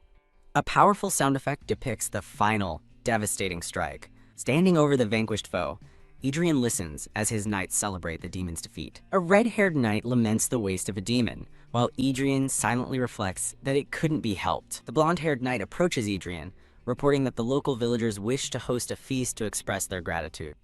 Adrien politely declines the feast, telling the female knight they don't have time as she asks if he's leaving immediately. He confirms their departure is urgent, adjusting his armor with a determined look. The blonde knight looks stunned, stammering as she asks what the urgent matter could be. Holding up a glowing green soul stone, Adrien reveals he must deliver it to his fiancée, thanking the villagers for their gifts. The scene shifts to a grand, quiet hall where a lone figure in papal robes stands with his arms crossed. A title card introduces the concerned-looking man as Pope Anton. Pope Anton raises a hand to greet a dark-haired man who is steadily approaching him. The man in the white uniform gracefully kneels before the Pope in a sign of deep respect. Identified as Holy Knight Lucas, he formally offers his greetings to His Holiness the Pope. A recruitment notice seeks translators, proofreaders, and editors for a manga group. Holy Knight Lucas, a man with black hair and striking yellow eyes, formally greets the Pope. The Pope instructs Lucas to rise, informing him of an urgent task, which Lucas promptly asks about. The Pope gravely reveals a gate to the demon world has opened, shocking Lucas as he wonders about its cause. Gazing out a window, the Pope laments that the temple lacks the power to detect the magic from so far away. He turns to Lucas, declaring that the Holy Knight is the only one he can rely on to investigate the cause in the Empire.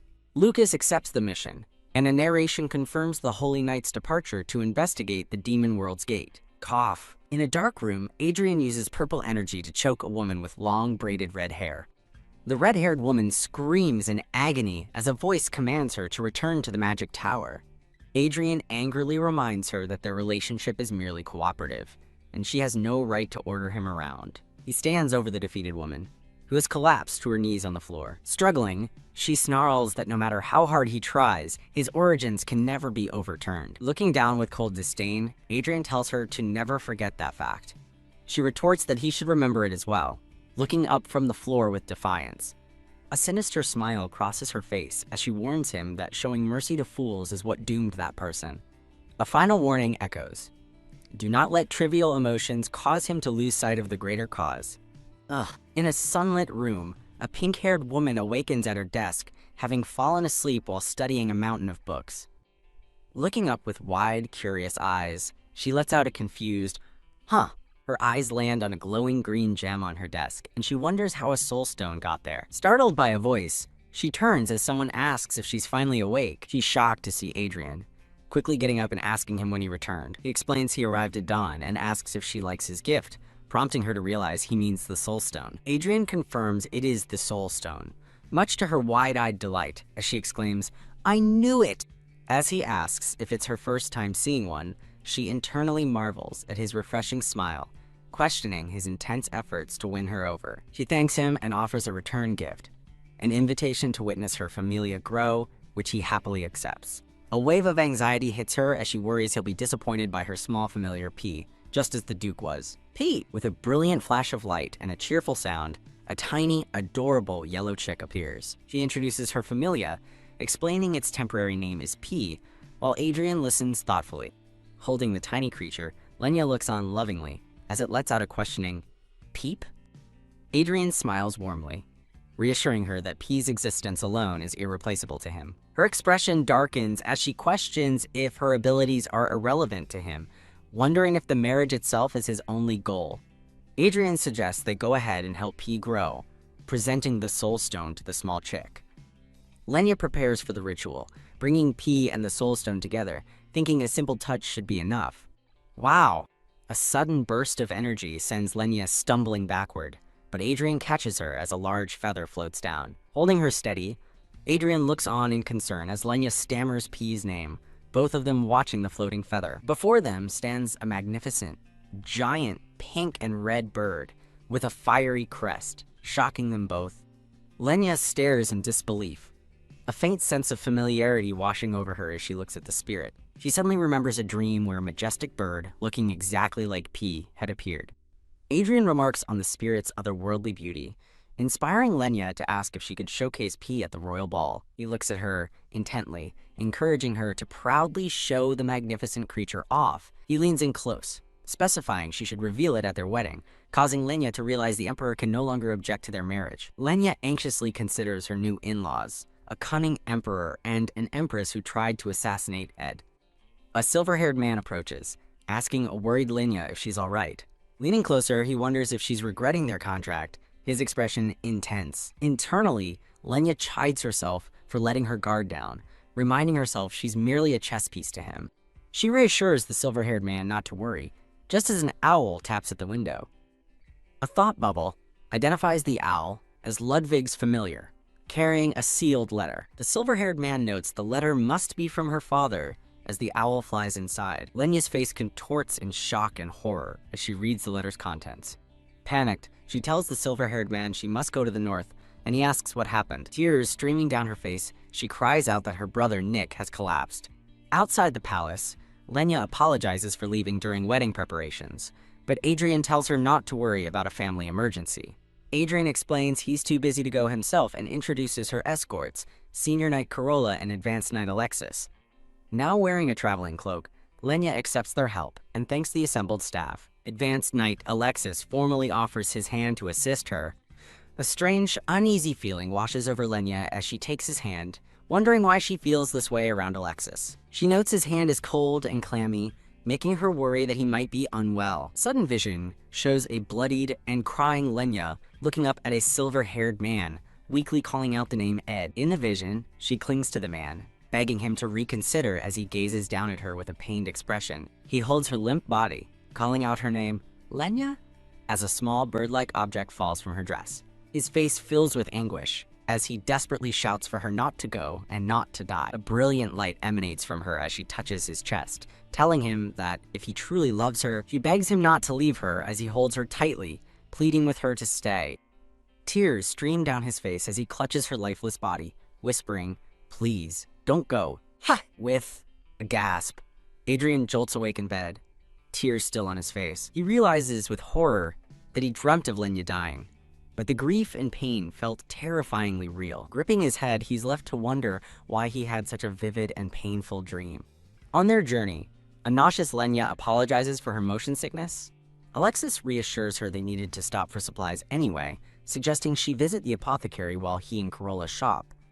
She watches him walk away, her concern for him lingering.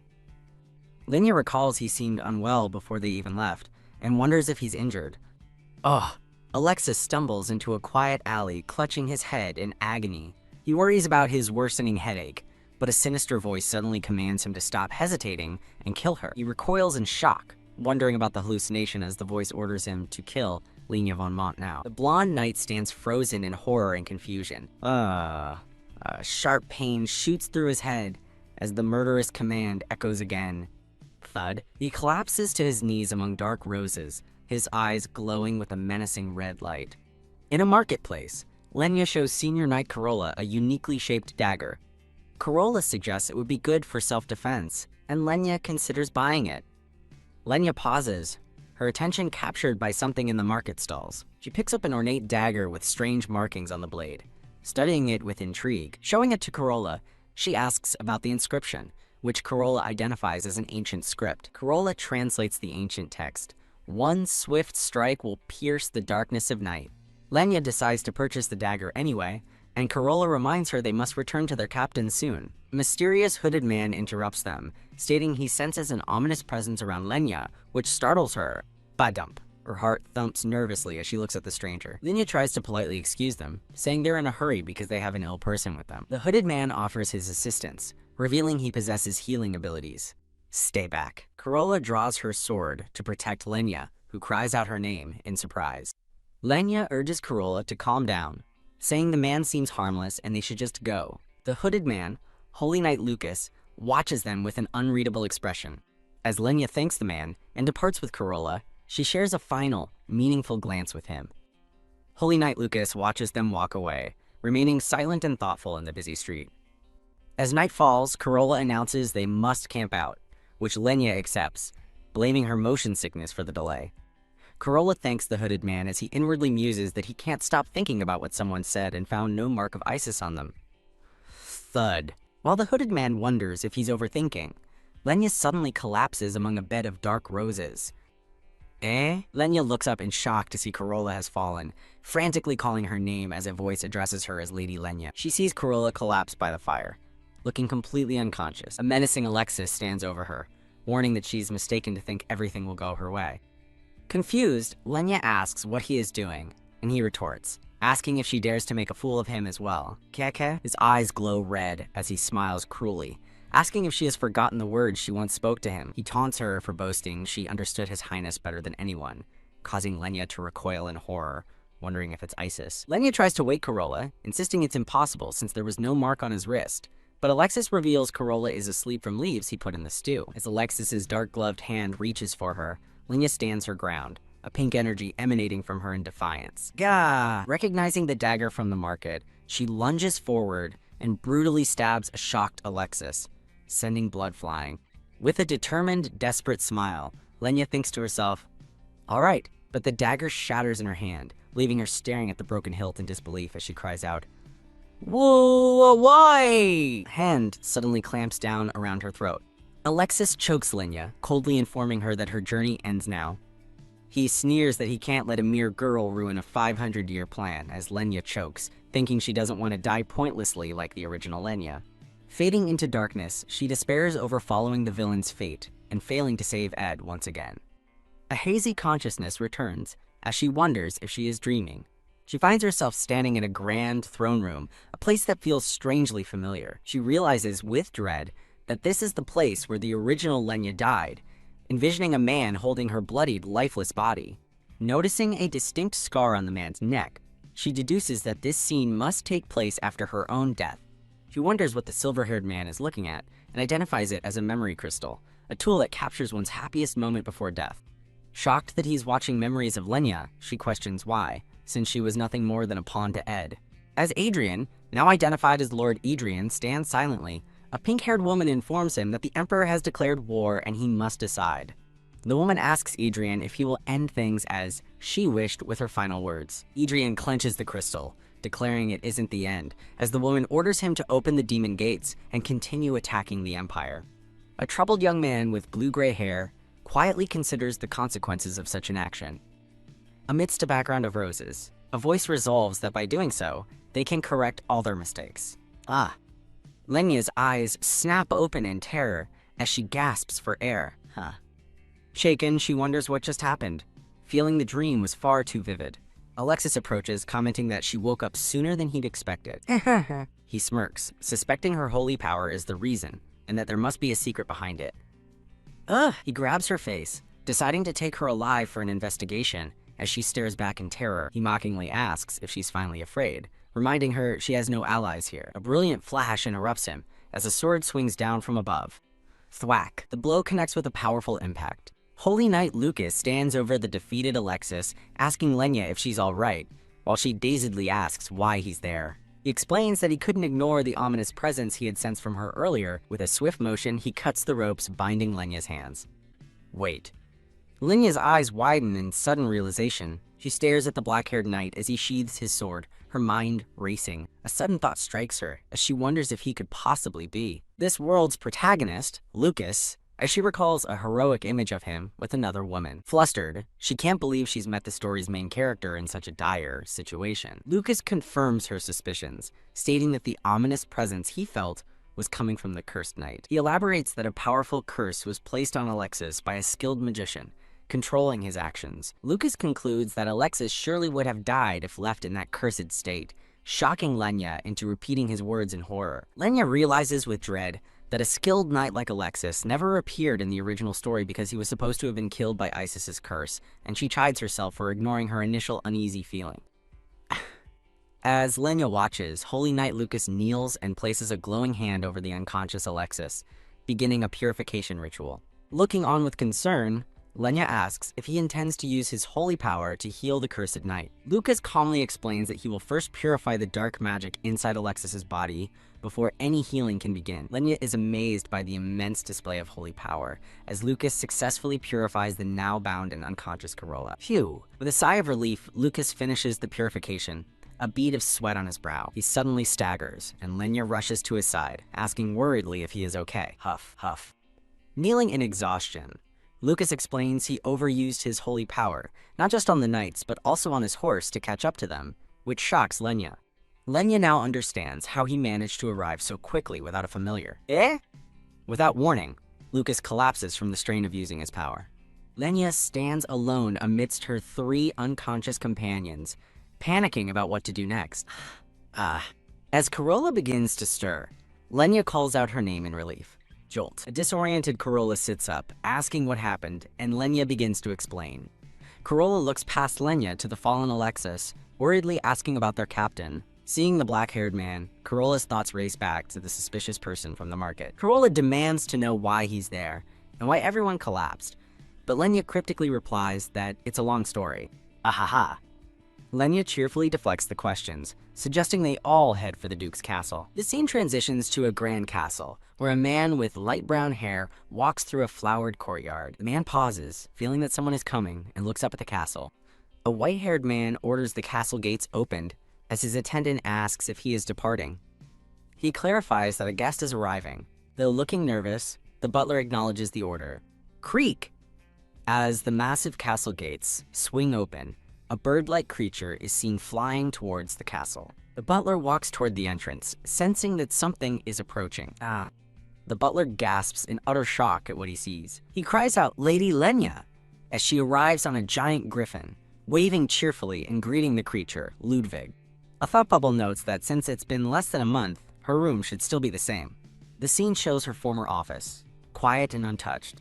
Relieved she wasn't kicked out, Lenya watches the Duke walk away coolly, thinking it wasn't a very warm reunion. Now, at her desk, Lenya resolves to immediately write a letter to Ed to warn him about Isis. A dark memory surfaces of being choked while realizing Isis's mark can control people, sparking fear for others. She worries about how to deliver her letter, doubting she can ask Ludwig to make the journey. A small, pink, phoenix-like creature named P appears, and Lenya asks it for a favor. She points to a map, asking P to deliver her letter to the royal palace, and it chirps questioningly. As P hesitates, Lenya worriedly asks if the task is impossible.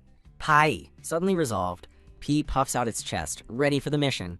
Lenya waves goodbye as P flies away with the letter. Confident Ed will handle things from there. Her urgent task complete, Lenya turns and approaches a large, ornate door. She cautiously opens the door, peering inside to check on her brother Nick. Nick calls out from his bed but nearly falls as he tries to stand, prompting her to rush to his side. She gently pushes him back to sit down, telling him to close his eyes because it's about to get bright. Covering his eyes with her hand, she channels her holy power, which begins to glow. A radiant vision of Lenya appears before him as she smiles and asks how that feels. Nick looks at his glowing hands in amazement, feeling his body become light and asking if she just used holy power. Overjoyed, Nick grabs her hands, exclaiming how great she is, while she reminds him not to overdo it. He explains his exhaustion by admitting he's been staying up all night recently, and she asks for how many days. When he admits it's been 5 days, Lenya erupts in anger, shouting it's no wonder he collapsed. He confesses he just wanted to be there for her wedding. Confused by his reason, Lenya wonders what he's talking about. He turns to her with a warm smile, catching her off guard. He gestures toward a magical projection of a beautiful tropical island, asking if she thinks it's beautiful. Nick offers Lenya a beautiful, sparkling island as a wedding gift, leaving her speechless. He explains the island is the source of rare tulip pearls, and Lenya acknowledges their high value. Nick declares that owning the island means owning the pearls, but a shocked Lenya insists she doesn't want it. Gently touching her face, Nick promises she will become the island's master on her wedding day. Lenya pulls away politely and turns to leave the room. As she opens the door, she's surprised to find the black-haired man, who explains he was told a sick person was here. Lenya clarifies that people were sick, and the black-haired man states the Duke ordered him to treat them. She proudly explains she already healed her brother with her holy powers, piquing the black-haired man's curiosity. The black-haired man suddenly cups her face, declaring he will check if she has truly received the goddess's grace, flustering her. He leans in close, his intense gaze fixed on her as he prepares to inspect her power. An angry Nick suddenly intervenes, grabbing Lucas's wrist and ordering him not to touch his sister without permission. Lucas bows apologetically, claiming he only wanted to see if she had holy power, which makes Lenya wonder how that can even be measured. He answers that he was able to check by looking into her eyes, much to Lenya's confusion. With a gentle smile, Lucas tells her he saw the light of holy power in her eyes, describing it as a beautiful sparkle. Lenya privately thinks his words sound like a confession, while an irritated Nick demands to know who this man is. The Holy Knight formally introduces himself as Lucas Muspel of Elta. Lucas explains they sensed a disturbing flow of magic in the capital and came to investigate. Lenya panics internally, realizing this event is happening far too soon. She anxiously wonders if the magic belongs to Isis or something else entirely. When she asks what kind of disturbance he sensed, Lucas reveals that someone has opened the gate to the demon world. A horrifying realization dawns on Lenya. The target isn't Isis, it's Ed. She panics, blaming herself and recalling Ed sending demons back so he could marry her. Believing it's too dangerous to let Lucas go, Lenya quickly calls out to him as he prepares to leave. She offers to escort him to the capital, reasoning that traveling with them would be faster than riding a horse alone. Lucas considers her offer and asks when she plans to leave. Lenya replies that a spirit can make the journey in 2 days. With a pleasant smile, Lenya invites him to rest at the castle until they are ready to depart. Relieved that she's delayed Lucas, Lenya quickly rushes off to check on her companions. She peers into a room, certain that Alexis and Corolla are staying there. She bursts into a chaotic scene of destruction, crying out for help as staff flee in terror. Lenya tries to calm Corolla, whose familiar is rampaging wildly and screeching for its leader.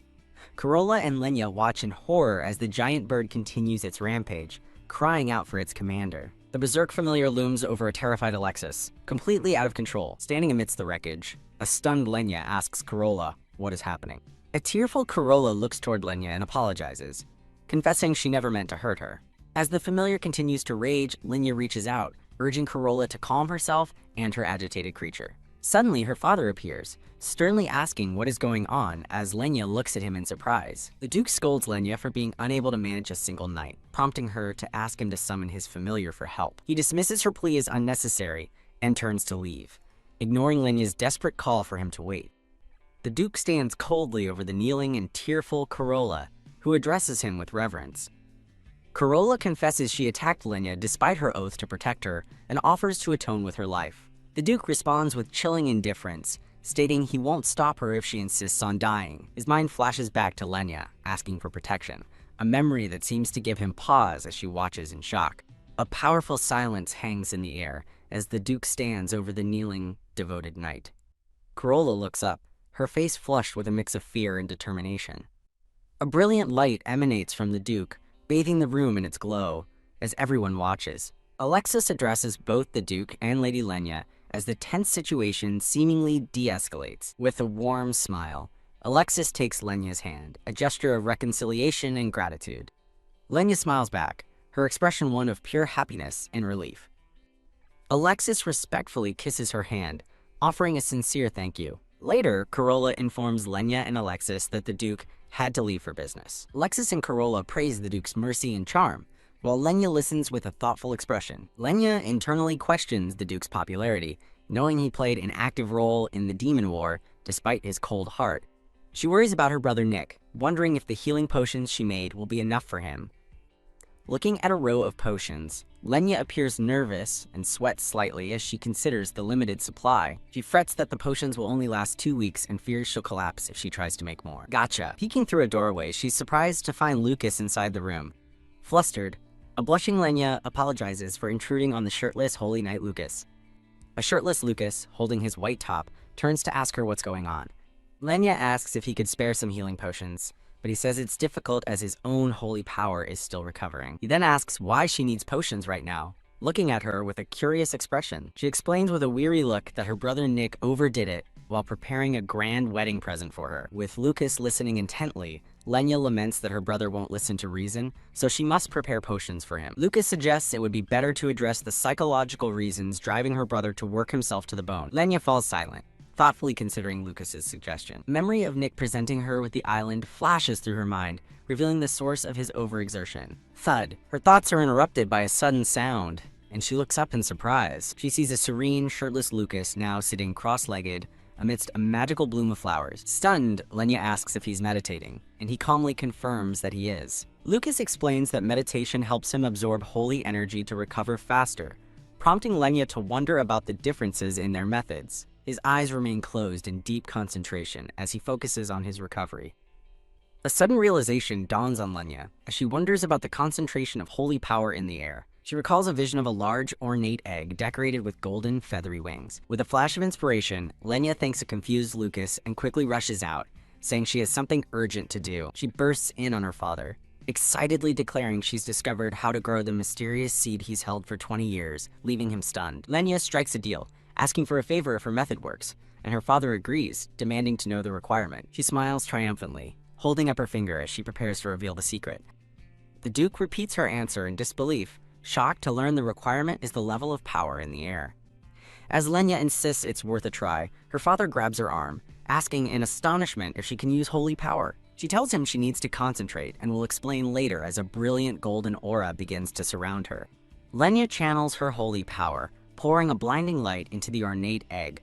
Crack! The egg shatters, and a vibrant green sprout magically emerges, sparkling with divine energy. Both she and the Duke watch in shock as the small plant unfurls from the egg in her hands. As her father marvels at the instant growth, Lenya pours even more holy power into the sprout, determined to make it grow faster. The plant explodes with growth, rapidly expanding within a protective barrier of light. Look out! Her father shouts, pulling her back as the plant erupts in a blinding flash of energy. They are thrown to the floor by the powerful blast. Stunned, they look up to find a magnificent, fully bloomed cherry blossom tree now stands where the sprout was. The scene shifts to a furious Ed, who slams his pen down on his desk while his attendant watches silently. Ed rubs his temple, chiding himself for his uncharacteristic behavior. He blames a haunting dream of holding a dying Lenya, confessing he hasn't been able to stop thinking of her since. His attendant asks if he's worried about Lenya, and Ed confirms that he is, while holding a magically imbued letter. Tap tap. Their conversation is interrupted by Lenya's phoenix, P, tapping at the window with the letter. The attendant recognizes P as it flies in. Ed snatches the letter, and his face darkens with rage as he reads its contents. He springs to his feet, declaring they are heading north immediately, revealing to his shocked attendant that ISIS tried to kill Lenya. Ed crushes the letter in his fist, his expression one of pure, cold fury. Back in the greenhouse, Lenya and the Duke sit together in the quiet aftermath, gazing at the beautiful blossom tree. A single tear rolls down Lenya's cheek as she looks up at her father with a bewildered expression. The Duke rises to his feet, his back turned to her. He stands in profile, his face a stoic mask as pink petals drift around him. Lenya confronts him, asking why he never told her about her mother, but he coldly dismisses her, saying they can't dwell on the past. She passionately argues that her mother, Lilia, cherished the seed until the very end. The Duke tells Lenya she can ask for any favor she wants now that the seed has sprouted. Lenya looks thoughtful as she considers what to ask for. Later, in her room, Lenya sits on her bed, holding an ornate black and gold box. The Duke presents her with the box, asking if she is sure this is all she desires for her favor. Holding the box close, Lenya confirms her one wish is to learn more about her mother. A glowing crystal reveals Lenya's reflection, containing the memories of her mother. As the crystal shines with a brilliant light, Lenya stares at it in astonishment. A memory shows an attendant advising the young Duke to welcome his bride. The Duke confirms he is going. The Duke internally scoffs at having to welcome a defective bride without holy power, seeing no need for sincerity. The young Duke watches from behind as an elegant carriage awaits. He opens the carriage door and coldly orders a red-haired woman to get out. His expression is stern and resolute as he confronts his new bride. Lenya watches a memory of her sad mother, Lilia, arriving from a faraway land, realizing both her parents were unhappy with the marriage. The Duke tells Lilia she cannot stay in the carriage forever, and must come with him. He reaches out and gently takes her hand. Lilia looks up at him with teary eyes and offers her thanks. Back in the present, Lenya watches the memory, realizing her parents fell in love. The revelation leaves her completely stunned. The memory shifts to a pregnant Lilia meditating, as the Duke asks her to rest for the baby's sake. Lilia hopes her child will be born with holy power, but the Duke just wants a healthy baby. Lenya recalls an oracle about her mother giving birth to the world's most powerful child. Lenya realizes that when she was born without holy power, she was seen as a defect. As her father looks at a sad Lilia and whispers her name, Lilia declares her wish for a healthy, beautiful daughter with strong holy powers, and her husband smiles, agreeing to support her. He offers to help her, as she thanks him, calling him Matthias, as they share an intimate moment. The memory shifts to Lilia in bed after giving birth, and Lenya recognizes the scene as the day she was born. A heartbroken young Nicholas and Maximilian watch as their dying mother calls out their names, revealing this is the day she died. With her last breath, Lilia asks Nicholas to protect his sister so she can always smile, then apologizes for leaving him. As the two boys watch in horror, their father collapses in grief over Lilia's lifeless body. A tear falls from Lenya's eye onto the memory crystal. Overwhelmed with sorrow, Lenya cries, wondering if her mother would have lived if she had never been born. She reflects on her guilt, feeling responsible despite only being reincarnated as Lenya. Her grief is interrupted by Ed, who suddenly appears and kneels before her, asking why he's there. Ed asks if she's okay after hearing Isis attacked her, but Lenya is stunned that he came for her instead of pursuing Isis. He comforts her, promising to protect her, but she suddenly has a worrying second thought. Panicked, Lenya realizes that if Ed stays, he will inevitably meet Lucas, a situation she knows is not good. Lenya urges Ed to return to the palace, but he observes that she doesn't seem happy to see him. She explains that a holy knight of Elta is present to investigate magical disturbances, shocking Ed. Lenya assumes the knight is after Isis, and decides she must send Ed away to protect him from getting involved. Putting on a brave face, Lenya invites Ed to a dinner party, nervously insisting she isn't trying to run away. Ed gives her a knowing and gentle smile. Looking troubled, Lenya reluctantly agrees to let him stay. She asks him to wait for a moment while she goes to get ready. Lenya frets that she must get ready alone to avoid causing a commotion if her maid Hannah finds Ed in her room. As she changes into a new blue gown, she feels awkward with Ed in the same room. Lenya calls out to Ed, who has been politely looking away. Dressed in a beautiful gown, she turns and asks His Highness if he would help tie the cord on her back. Ed steps behind her, placing his hands on her arms as she timidly accepts his help. Blushing, Lenya wonders why she feels so flustered by the simple request. A close-up shows Ed's hands about to fasten the corset of her dress. Ed watches her intently as he prepares to help. His fingers skillfully begin to tighten the laces on her gown. Flustered after his hand slips, Ed apologizes, but a blushing Lenya quickly says it's okay. Lenya looks back, impressed, thinking to herself that Ed is quite skilled with his hands. Now fully dressed, Ed suggests they head to the party venue, and Lenya agrees. With a clever smile, Lenya says that before they go, she has something to show him. She leads him to a bench in front of the magnificent blossoming pink tree. Ed marvels at the sight, telling her she never ceases to surprise him, and she thanks him. Lenya nervously admits this is her first official event with her fiancé, and the first time they've held hands in public. Ed smirks and asks if she wants to practice, leaving Lenya confused by his suggestion. A close-up shows Lenya's startled and blushing face. Ed clarifies he means good couples practice, leaning in closer, but a flustered Lenya protests, pointing out that they're in a public space with many people around. He gently holds her, suggesting they just do it for 10 minutes, leaving her speechless and flustered. Her heart pounds as she places a hand on his chest. Ed pulls her into a gentle embrace, creating a quiet, intimate moment between them. Lenya asks if 10 minutes have passed, but Ed leans closer, whispering that it's time for the next step. He brings a finger to his lips, giving her a mischievous and suggestive look. Lenya objects loudly, reminding him their contract forbids such intimacy for 3 years, but he calmly explains that exceptions are allowed to demonstrate an amicable marriage. Peeking from behind the foliage, a tiny Lenya frets about the public setting, while a tiny Ed argues it's their chance to show off how happy they are. Ed puts on a wounded expression, asking if she's so embarrassed by him that she would refuse.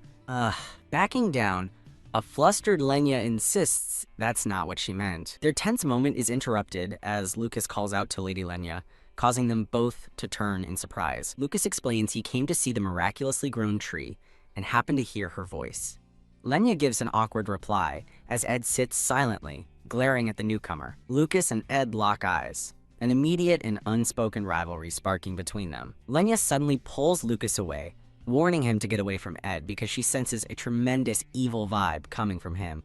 Ed grabs Lenya's wrist, pulling her back and sarcastically apologizing to Lucas for being evil. Pulling a stunned Lenya into his arms, Ed formally introduces himself as her fiancé, Second Prince Adrien Vant. Lucas stares in shock, repeating the word fiancé in disbelief. Lucas quickly apologizes, explaining he mistakenly thought he sensed magic, prompting Ed to wonder if it's because of an item he carries. Ed reveals a vial of purple energy, explaining it's a demon fang he carries for protection, which Lucas recognizes as a demonic sign.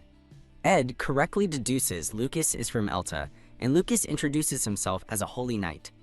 Lenya adds that he's investigating an ominous magical power. Ed smoothly suggests the disturbance might be Isis, earning an internal perfect reply cheer from Lenya. Lenya internally seethes, remembering that Isis was the one who tried to kill her, and used black magic to summon demons. Ed takes charge, telling Lucas he will handle Isis himself and share any leads, effectively ending their conversation. With the tension diffused, Lenya cheerfully announces it is time for the party to start in the main hall. At the banquet, guests gossip excitedly about Miss Lenya marrying Prince Adrien, calling them a perfect couple, just as the main doors swing open. Lenya and Ed make their grand entrance, standing side by side in a shower of flower petals. An announcer presents the royal couple, and the crowd offers congratulations on their wedding. Lenya feels embarrassed by the attention, but she glances over and notices that Ed seems completely unfazed. Ed leans in close to a blushing Lenya, playfully asking if she wants to kiss him right there. A chibi Lenya adamantly refuses, declaring she is putting off the kiss until the wedding, while a chibi Ed pouts that she must still be embarrassed. Changing the subject, Lenya scans the room and notes her brother Nick isn't present, which Ed confirms. She worries aloud that Nick is overworking again, flashing back to a memory of his exhausted but happy face.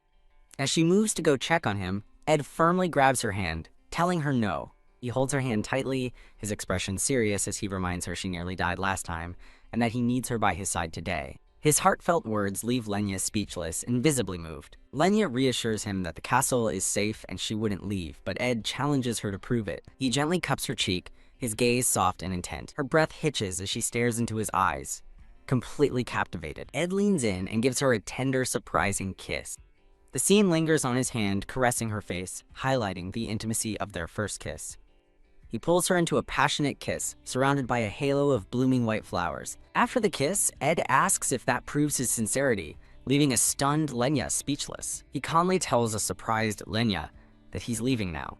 Lenya smiles brightly and tells him she'll be right back as she hurries away, leaving Ed to watch her go. Alone now, a flustered Ed blushes deeply, touching his lips as he recalls their kiss. On a balcony, Ed reflects that the emotions he had been suppressing almost exploded. The flashback shifts to an even younger Ed, who smiles sweetly while holding a small yellow bird, calling it cute. He gently holds the bird, calling it adorable and affectionately naming it his Little Lemon. His expression darkens, and his eyes glow with a sinister light as he possessively thinks, "You belong to me." "You're mine!" Splattered with blood, a horrified young Ed snaps back to his senses, confused about what just happened. A silver-haired woman in a purple dress rushes toward the room. The woman, his mother, bursts in and asks a stunned Ed what's wrong, her own eyes wide with shock. Holding the bloody remains of the bird, a tearful young Ed apologizes, admitting he couldn't resist because it was too cute. He begs his mother to bring Lemon back to life, promising he will never do it again. His mother gently tells the blood-stained Ed that what's dead can never come back to life. She explains that demon desires are strong and dangerous, warning him he must learn to control his emotions due to his demon blood. A tearful Ed asks what will happen if he can't. She warns him that he'll destroy everything he cares about and must not let his desires control him, as the scene returns to the present-day Ed on the balcony. Back in the present, Ed reflects that he had learned to control his magic so well, he'd forgotten its danger until now.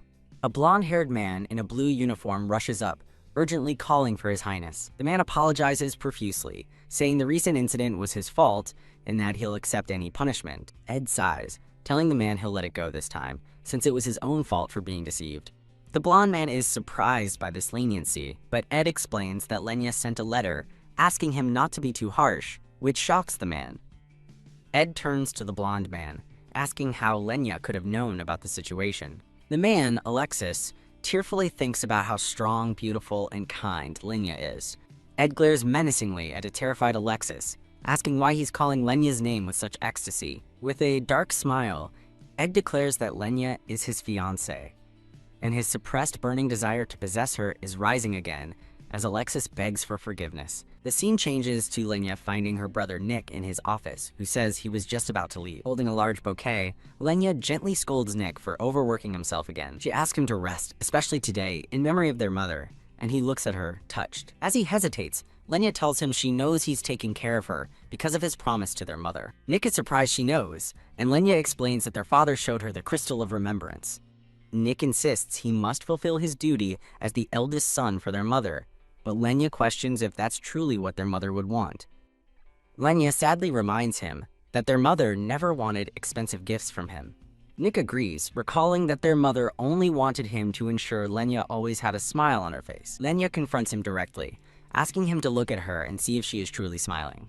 With tears in her eyes, she pleads with him to stop overworking himself for her sake and for their mother's memory. Filled with regret, Nick apologizes for his words as Lenya continues to cry. He pulls his crying sister into a warm, comforting embrace. After the hug, Lenya asks if he's not buying the island anymore, but Nick looks away guiltily and apologizes. He reveals with a sheepish smile that he has, in fact, already bought it, leaving Lenya utterly stunned. Nick beams, his happy expression a stark contrast to his earlier somber mood. Lenya is deeply moved, realizing this is the first gift from family she's received since her grandmother died in her past life. Telling him not to make her cry again, Lenya wipes her tears as Nick apologizes. She reflects that she's finally experiencing tearful happiness. As she heads to her room, Nick teases her about her puffy eyes while she thinks about how moved she feels.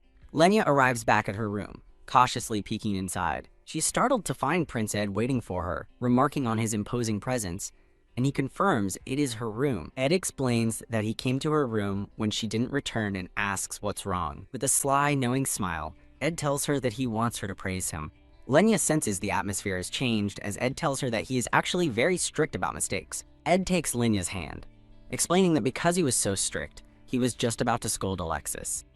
A shocked and blushing Lenya stares with wide eyes, completely taken aback. Overwhelmed by his own actions, a blushing Ed thinks he held back his anger because he wanted his wife to praise him, wondering what this feeling is. Ed continues to blush, internally questioning his own desire for his wife's praise. Lenya looks up at him, flustered and confused by his sudden closeness. As Lenya reaches for him, Ed leans in closer, thinking he wants more than just a hug and asking if she's going to compliment him. A blushing Lenya ponders how exactly she should give him a compliment. She awkwardly pats his head amidst a background of cute cats, asking if this is what he wanted, but he remains silent. Grabbing her wrist, Ed firmly tells her that a simple pat isn't enough. He suddenly sweeps a surprised Lenya into his arms, and she cries out for him to wait. Ed gently lays a stunned Lenya down on a bed. Looking down at her with a blush, Ed lets out a heavy sigh. He leans in and plants a soft kiss on her cheek as a tear escapes her eye. Startled, Lenya gasps as he gently kisses her ear. He moves lower, kissing her neck as she arches back, flustered. As he continues kissing her, Lenya breathes heavily, desperately wishing she could cancel their skinship agreement. Looking up at him, she breathlessly begs him to stop. He nuzzles her neck, ignoring her plea as she lets out a soft moan. Clutching his jacket, Lenya thinks about how frustrating it is that she secretly wants to ask for more herself. Looking at her intensely, Ed whispers for her to accept him. With his eyes glowing, Ed thinks about making her completely his, but Lenya shoves him away at the last second. Catching her breath, a shaken Lenya thinks that was a close call. Looking hurt, a blushing Ed asks if she hates him that much. Lenya turns away, denying his accusation while admitting to herself that it actually felt really good. She recalls the intense moment, thinking it felt so good she was about to melt, but knows she can't continue down that path. With a red cape billowing behind him, Ed turns and walks away as Lenya watches him go. Lenya clenches her fist, determined not to be Ed's plaything like the original character in the story. She tells Ed she doesn't hate him, but didn't agree to this kind of physical relationship, leaving him confused. Lenya clarifies she doesn't want a loveless physical relationship, and they both look tense. Sitting opposite him, she lays out her assumption that their marriage is a political arrangement for status and royalty, to which he says nothing. Lenya proposes they maintain a business relationship until feelings develop, offering her family's power but warning him not to use her emotions. A shocked Ed asks what he should do if he already has feelings for her. She looks at him steadily and challenges him to prove it to her again. Lenya gently cups his cheek, surprising him with her touch. She looks him directly in the eyes and asks if he truly loves her. A flustered and sweating Ed is unable to answer, remaining completely silent. Pulling her hand away, Lenya notes his silence proves he can't say it. Turning her back on a stunned Ed, she warns him never to hold her again without love. Lenya acknowledges his worries over Isis's betrayal, but insists that this is still not acceptable. Ed stands and turns to leave, apologizing and blaming his actions on being drunk before telling her to forget it.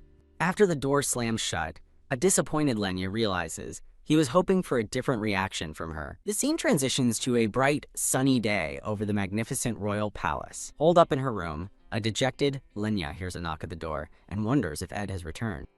A silver-haired man appears, asking for a word, and Lenya realizes it's her father. Her father leads her up a quiet stone staircase. He explains that he felt she should be the one to tell her mother, Lilia, about her marriage. Leading her into the family mausoleum, her father explains that this is where the Mont family is traditionally laid to rest. He stands before a portrait of his late wife, Lilia, and quietly vows that he will be with her again one day. Lenya looks on with a sad and pensive expression. She looks from the portrait of her beautiful mother to the urn containing her remains.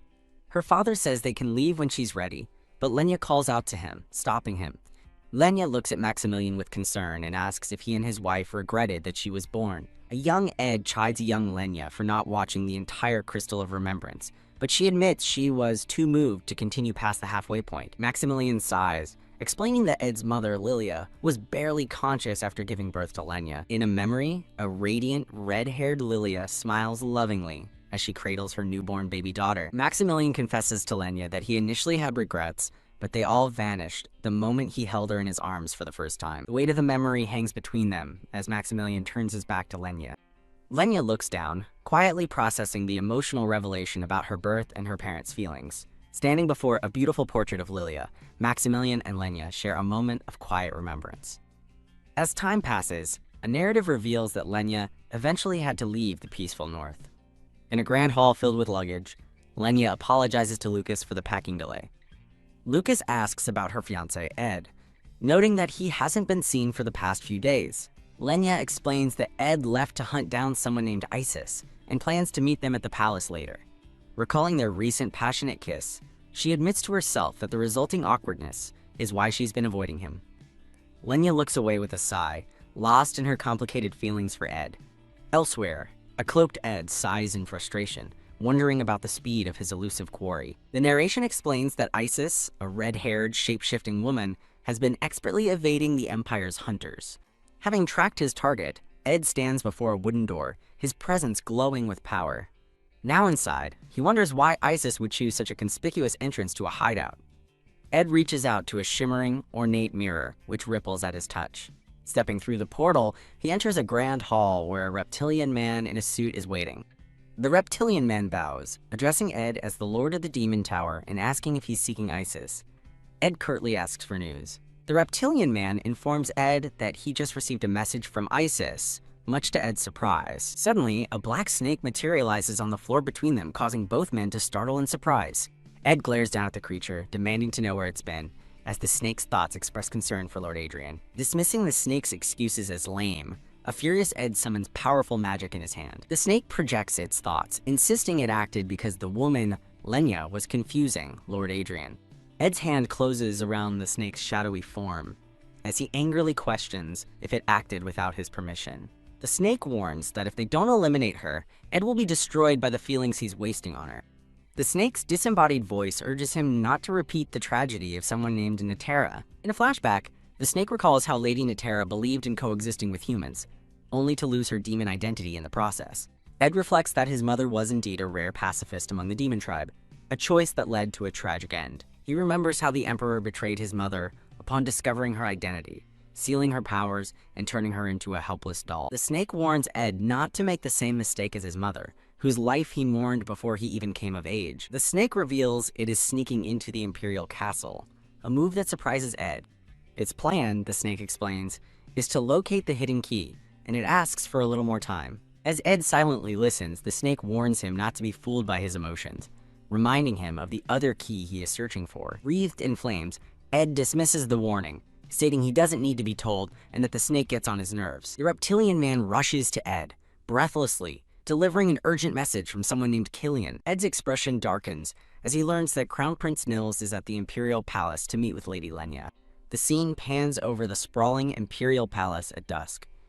Inside, a nervous attendant urges a man with dark hair, Killian, to read a message quickly. Two maids burst into the room in a panic, shouting that the Crown Prince is heading for Lady Lenya's room, shocking Killian. The frantic maids explain the prince intends to inspect his brother's choice of woman, prompting Killian to resolve to stop him before Ed arrives. A blonde-haired man rushes in, shouting about trouble, and an exasperated Killian asks what new crisis has emerged. Killian looks horrified as he learns that Lady Lenya will be arriving at the palace soon, realizing the situation is about to explode.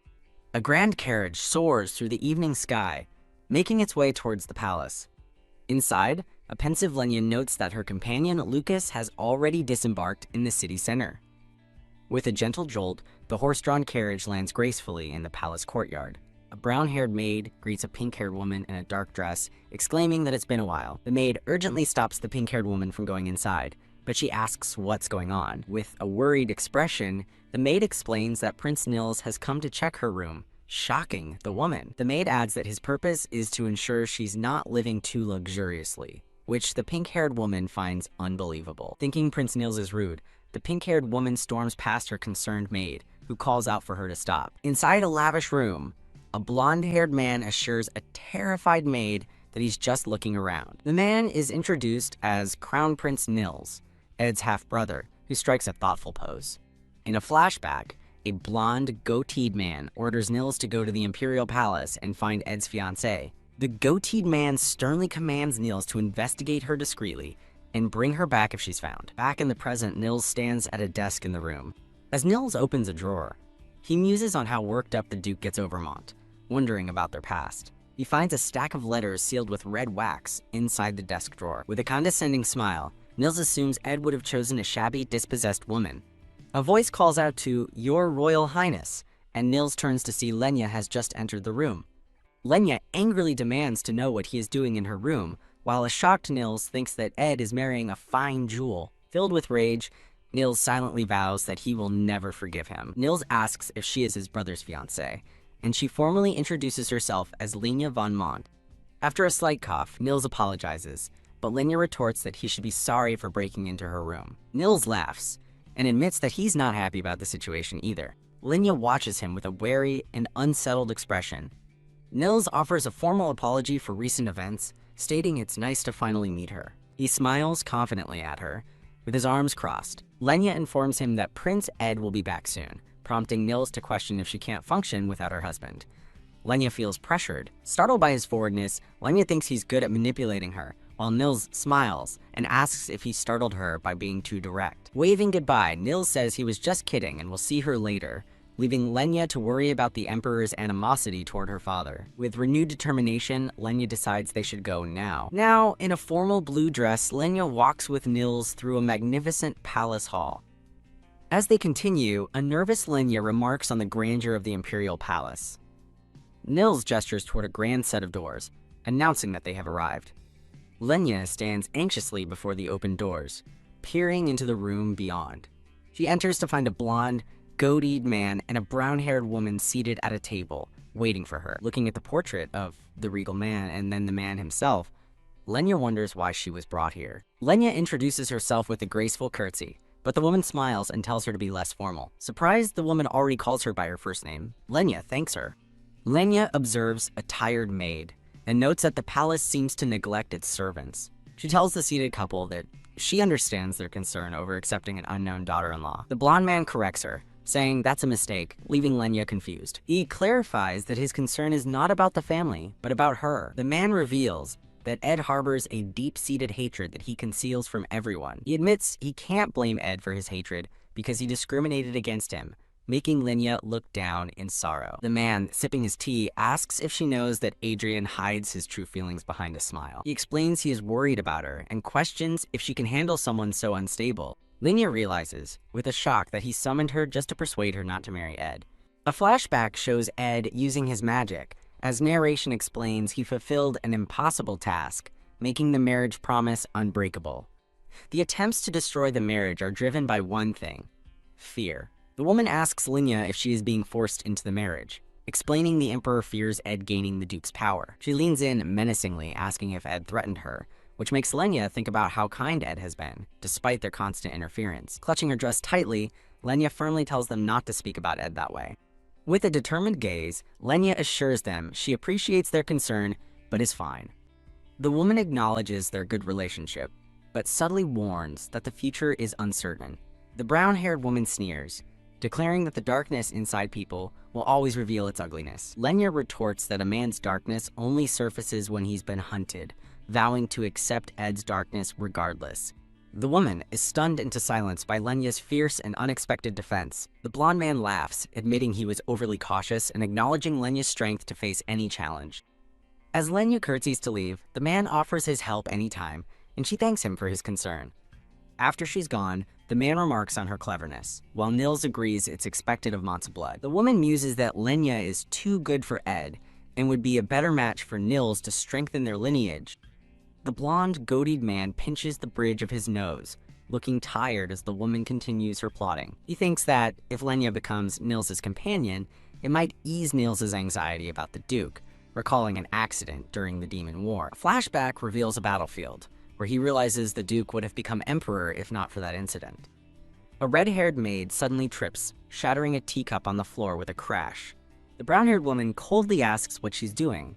As the trembling maid apologizes for hurting her hand. Calling her careless, the woman dismisses the maid, who offers another apology before cleaning up the mess. The red-haired maid walks away, and the woman watches her go with a thoughtful, suspicious expression. The woman wonders if she's ever seen that maid before, as the maid glances back with a sinister glare. While walking outside, Lenya notices Nils following her, and wonders what he's doing. Turning to face him, she asks if he is going to the gardens, but he replies he just wanted to give her a lift. He smiles slyly, pointing out that since she came with him, she has no way to get back. Ugh, Lenya sighs in frustration, recalling a memory of riding a toy horse as a child, while narration explains Nils' familia has arrived. Suddenly, both Lenya and Nils look up, startled by an unexpected arrival in the garden. With a powerful swoosh, Ed descends from the sky on dark wings, his arrival announced by a stunned onlooker. As he lands, a shocked Lenya says she can't believe he's here so soon, while Nils watches from the side. Ed instructs Lenya to return to the palace, but she grabs his arm, insisting she's already spoken with them. Unable to refuse his weak expression, Lenya is led away on horseback. As she rides away, Lenya looks downcast, thinking she had hoped Ed would be happy to see her. She wonders why he looks so hurt, as a pained Ed stands alone amidst a bed of dark roses. Back in the Imperial Palace, Lenya's voice echoes as she calls out for Killian. Lenya urgently asks Killian if Ed has returned, while a flashback shows a tense confrontation between Ed and Nils. Killian hesitates before informing a surprised Lenya that His Highness does not wish to see anyone today. Frustrated, Lenya demands to know if it's her fault for going to the palace alone, but Killian assures her it is not. Killian apologizes for being unable to explain, stating Ed needs time, leaving Lenya to wonder why he looked at her with such pain. She vividly recalls Ed's pained and conflicted expression from the garden. A maid pours tea while explaining that Ed's dislike for the royal family is greater than they had imagined. The brown-haired maid reports that Ed returned less than 30 minutes after Lenya had departed. She continues her report, stating that when Ed learned where Lenya was from Killian, his mood soured. Upon hearing the news, Ed was left standing with a pale, furious expression on his face. The maid advises Lenya not to visit the Imperial Palace anymore, and a somber Lenya agrees. With a determined look, Lenya clenches her fist, steeling her resolve. The scene transitions to a wedding, where Lenya walks down a flower-adorned aisle towards the groom.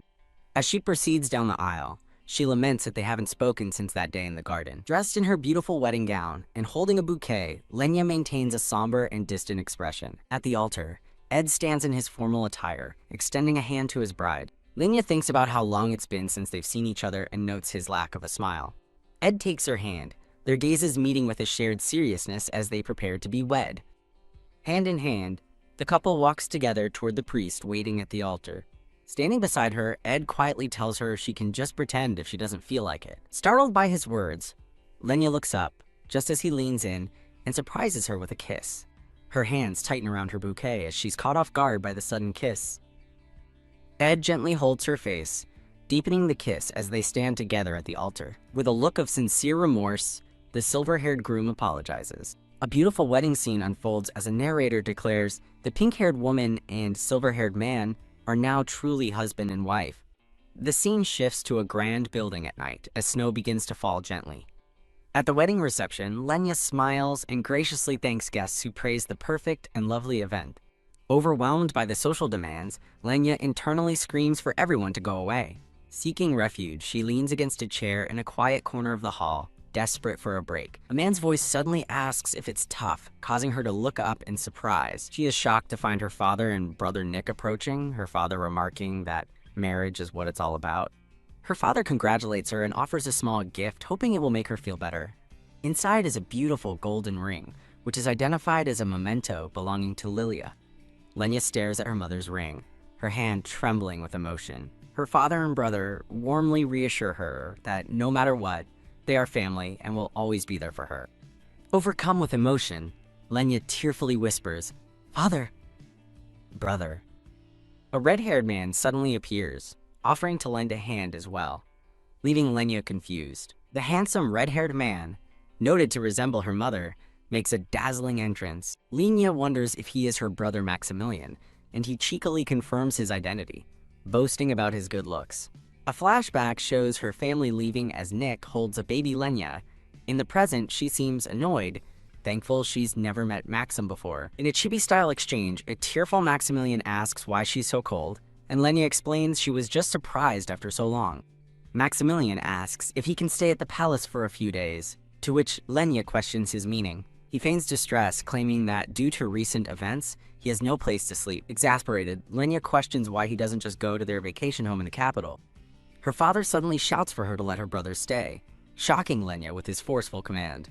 Maximilian cheekily tells her he'll wait while she talks to her husband, reminding her that it is their wedding night. Alone on a balcony, Lenya sighs in exhaustion, lamenting the chaos of the day and the fact Ed is still nowhere to be seen. A voice asks who she's looking for, and she turns to find the orange-haired man, who smirks and tells her Ed isn't there. He calmly explains that he has summoned Ed to another location, leaving Lenya looking apprehensive. The orange-haired man, his purple eyes glowing, repeats that Ed is not here. He confirms once more that he summoned Ed away, as Lenya stands alone and vulnerable before him. He approaches, explaining he wanted to talk just to her, and she curtly demands to know what he wants.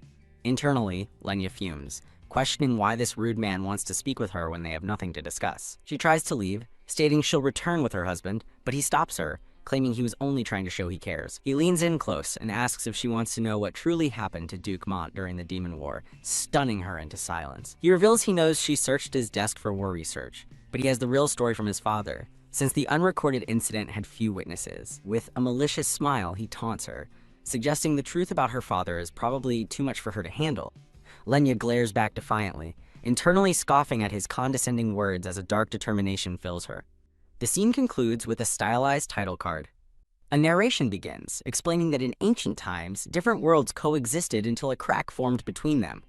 During a time when the Celestials were investigating another world, the Demon Tribe took advantage of their absence. The narration continues, stating that the Demon Tribe launched a violent war against the human world.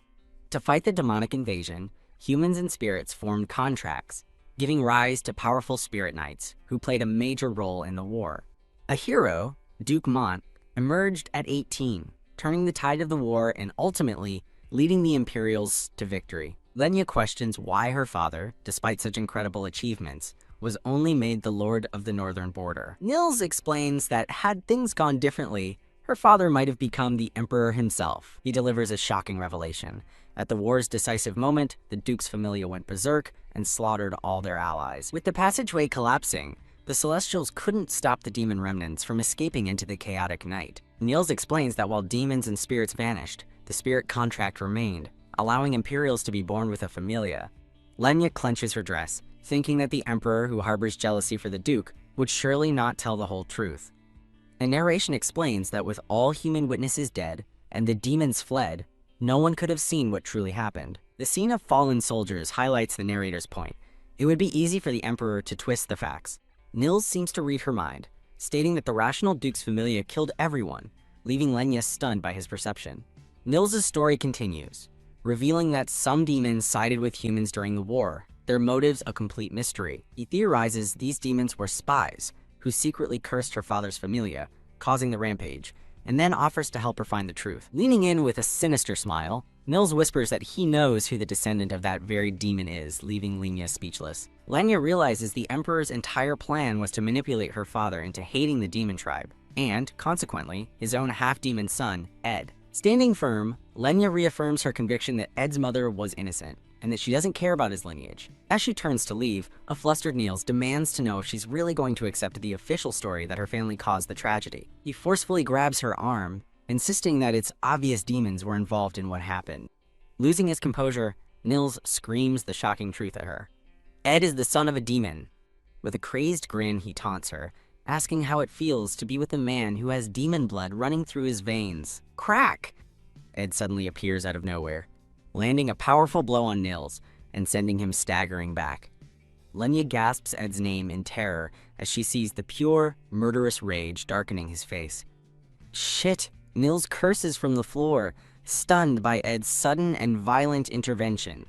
Wiping his mouth, Nils glares up with a bruised cheek and seethes, "How dare you, you demon tribe bastard!" Ed stands over him with a chilling aura, as Nils scoffs that attacking the Crown Prince proves no amount of fancy clothes can hide his lowly origins. With a malicious grin, Nils draws his sword, stating that this works out perfectly, as he's wanted a reason to deal with Ed for a long time. He lunges forward, shouting that he's gonna cut off Ed's head right here and now. Nils freezes in shock as his blade stops just inches from Ed's neck, held back by an unseen force. "Black magic!" Nils yells, accusing Ed of showing his true demon colors and claiming his mother used the same dark arts to mislead his father. Ed glares coldly, reminding Nils that he had promised to kill him the next time he got carried away. With his eyes glowing behind red lens glasses, Ed summons a swirling vortex of dark energy and unleashes it at Nils. "Ed, stop!" Lenya screams, throwing herself between them in a desperate attempt to stop the deadly attack.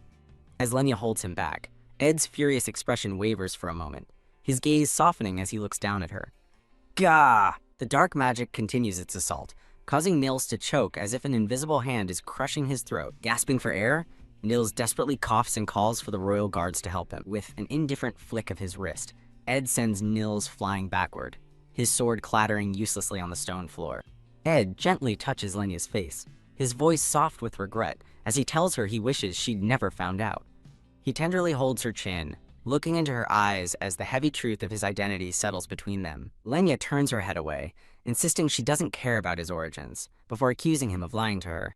Her voiceover continues, stating that he has never once shown her his true feelings. Her accusation hangs in the air, and she stares with wide, shocked eyes at the unspoken pain in his expression. The two stand apart in a beautiful garden, the emotional distance between them wider than ever. Ed closes the distance, leaning in towards a flustered and confused Lenya.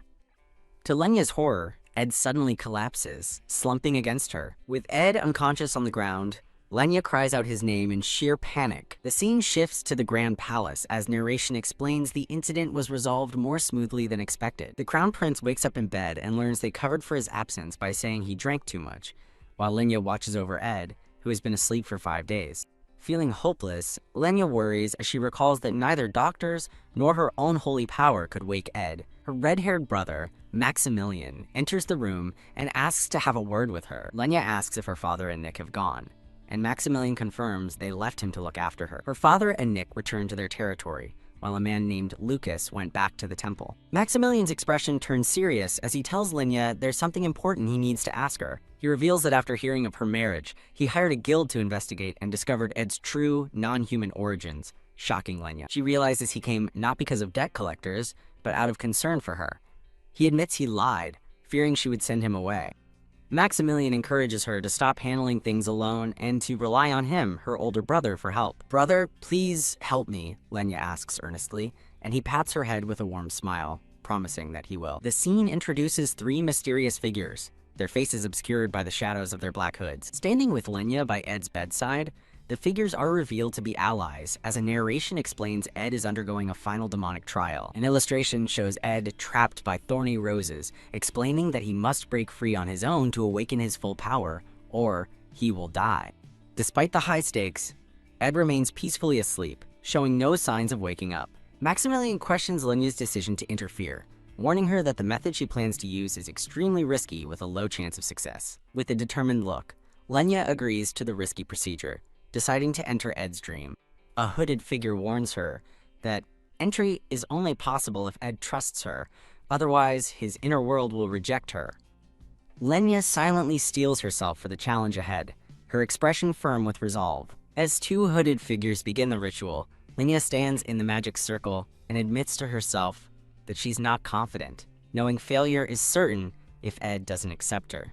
She clenches her fist, hardening her resolve to face whatever comes next. Lenya thinks that any pain she might feel is nothing compared to Ed's suffering, so she will not hesitate. Brilliant blue light envelops Lenya and Maximilian as the ritual to enter Ed's mind begins. The scene dissolves and reforms, transporting her through a shimmering doorway into another place. Lenya finds herself in a familiar, sparkling hallway, realizing with a start that she's inside the royal palace. A distant, piercing scream echoes through the corridor, startling her. Alerted by the cry, she dashes toward a set of open doors down the hall. Peeking inside, she's horrified to see a young Ed cradling his dying, blood-soaked mother, recognizing the traumatic memory instantly. Overwhelmed by the tragic sight, Lenya reaches out and whispers Ed's name. The memory suddenly shifts to a bright, flower-filled garden, where a smiling young Ed tells her he remembers seeing her 7 years ago. Just as quickly, the scene snaps back to the bloody room, where a terrified young Ed screams at her not to touch him. Lenya tries to break through to him, explaining that this is just a memory, and that his mother is already gone.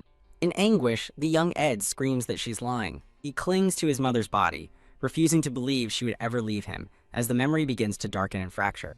The dream world shatters around her, and a shocked Lenya realizes with dismay that she's already failed. She grits her teeth, fighting to hold on as the dream violently rejects her presence. The scene shifts to another memory where a maid coldly tells a collapsed young Ed that the queen wants him dead. The maid smiles cruelly, asking him not to hate her as she blames his unholy demon blood for his fate. Lenya intervenes, forcefully shoving the surprised maid away, while the woman threatens her with the queen's wrath. Lenya yells "wait" just before a loud smack echoes through the room. Young Ed lies on the floor, panting and clutching his face where he was struck. Kneeling beside him, Lenya gently places a hand over his cheek, which begins to glow with healing magic. Lenya promises to protect him, but a wary Ed thinks she is lying and just wants to escape the unending nightmare. Pushing her hand away, a terrified young Ed accuses her of trying to kill him because of his demon blood. As the dream world shatters around them again, Lenya desperately reaches for Ed, insisting she is trying to help. Her surroundings change once more, and she finds herself standing alone in a dark, moonlit forest. An arrow suddenly flies through the darkness. Whiz. The arrow narrowly misses Lenya, embedding itself in a tree behind her as she and a young Ed look on in shock. A hand suddenly covers her mouth, and Ed's voice warns her to be quiet, as assassins are targeting them. Lenya looks at him, recognizing the same blank expression from their previous encounters. As she studies his emotionless face, the young Ed smirks, telling her that he remembers her. In a pleasant memory, Ed smiles, asking if she is the girl who visited him 7 years prior. Lenya wonders if he recalls everything from his dreams, even if he doesn't understand that none of it is real. Kneeling before him, she takes his hands and gently tells him that she is his future wife. Ed furiously rejects her, yanking his hands away and declaring he will never marry her. He suspiciously questions who she is and if the queen sent her, remarking on her unchanged appearance. Lenya calmly explains that they are in his dreams, and again states that she is his future wife, here to save him. Leaning in, Ed mockingly challenges her to prove she's his wife by becoming his partner and pleasing him. In response, Lenya grabs his face and pinches both of his cheeks hard. She pulls his face from side to side, calling him a pervert and telling him to let her go. Ed sighs and announces his plan to hide in the villa by the river, prompting Lenya to ask if he means the one he knows. Lenya urgently warns him not to go to the villa, as the queen's assassins will be waiting for him there. Ed demands to know how she could possibly know about the villa, while Lenya realizes the Chamberlain has already betrayed him. A flashback reveals the aftermath of the assassination attempt, where a traumatized Ed was found stabbed and bleeding. Ed invites her to the villa to see a doctor, but Lenya desperately repeats her warning that he will die if he goes. Without another word, Ed swiftly hoists a surprised Lenya over his shoulder and begins to walk away. He ignores her struggles, telling her to be quiet, as it's still dangerous while carrying her through the woods. Arriving inside, Lenya looks around the empty room and sarcastically asks where the danger is. Bam! In a flash, Lenya sprints past a bewildered Ed. As she dashes up the stairs, a panicked Ed reaches out, yelling after her, "Slam!" She reaches a set of doors just in time to see them swing shut. Pounding on the door, she commands it to open, but quickly realizes it's impossible. Her resolve hardens as she declares that this time, she will be the one to save him. Inside the room, a masked assassin demands the door be opened, while Lenya listens from the other side. With determined eyes, she recalls her recent marriage to him. The hooded assassin readies his sword, announcing that his target is the prince's head. Facing the assassin's blade, Lenya steels herself, knowing it will hurt but is necessary to free Ed from his traumatic memories. She stands firm, desperately shouting for Ed to escape now. Ugh.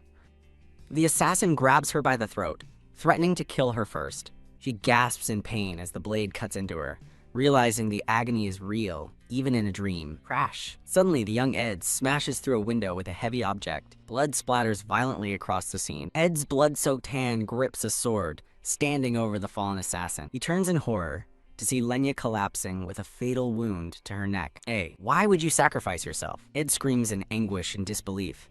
Lenya offers a weak, bloody smile, reassuring him that she's not really dying because it's only a dream.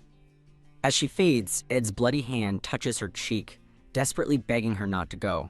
His voice cracks with sorrow as he pleads with her not to leave him alone again. With her final moments of consciousness, she gently tells him to wake up from his dream with her. She asks him to remember who she is as his eyes flash with a brilliant, dawning light. The dreamscape transforms into a beautiful sunset. As an adult, Ed looks down at Lenya from atop a winged horse. A cascade of memories floods his mind, embracing her, kissing her, as he finally whispers her name. The vision ends, showing them both lying peacefully in the magical circle, surrounded by glowing flowers.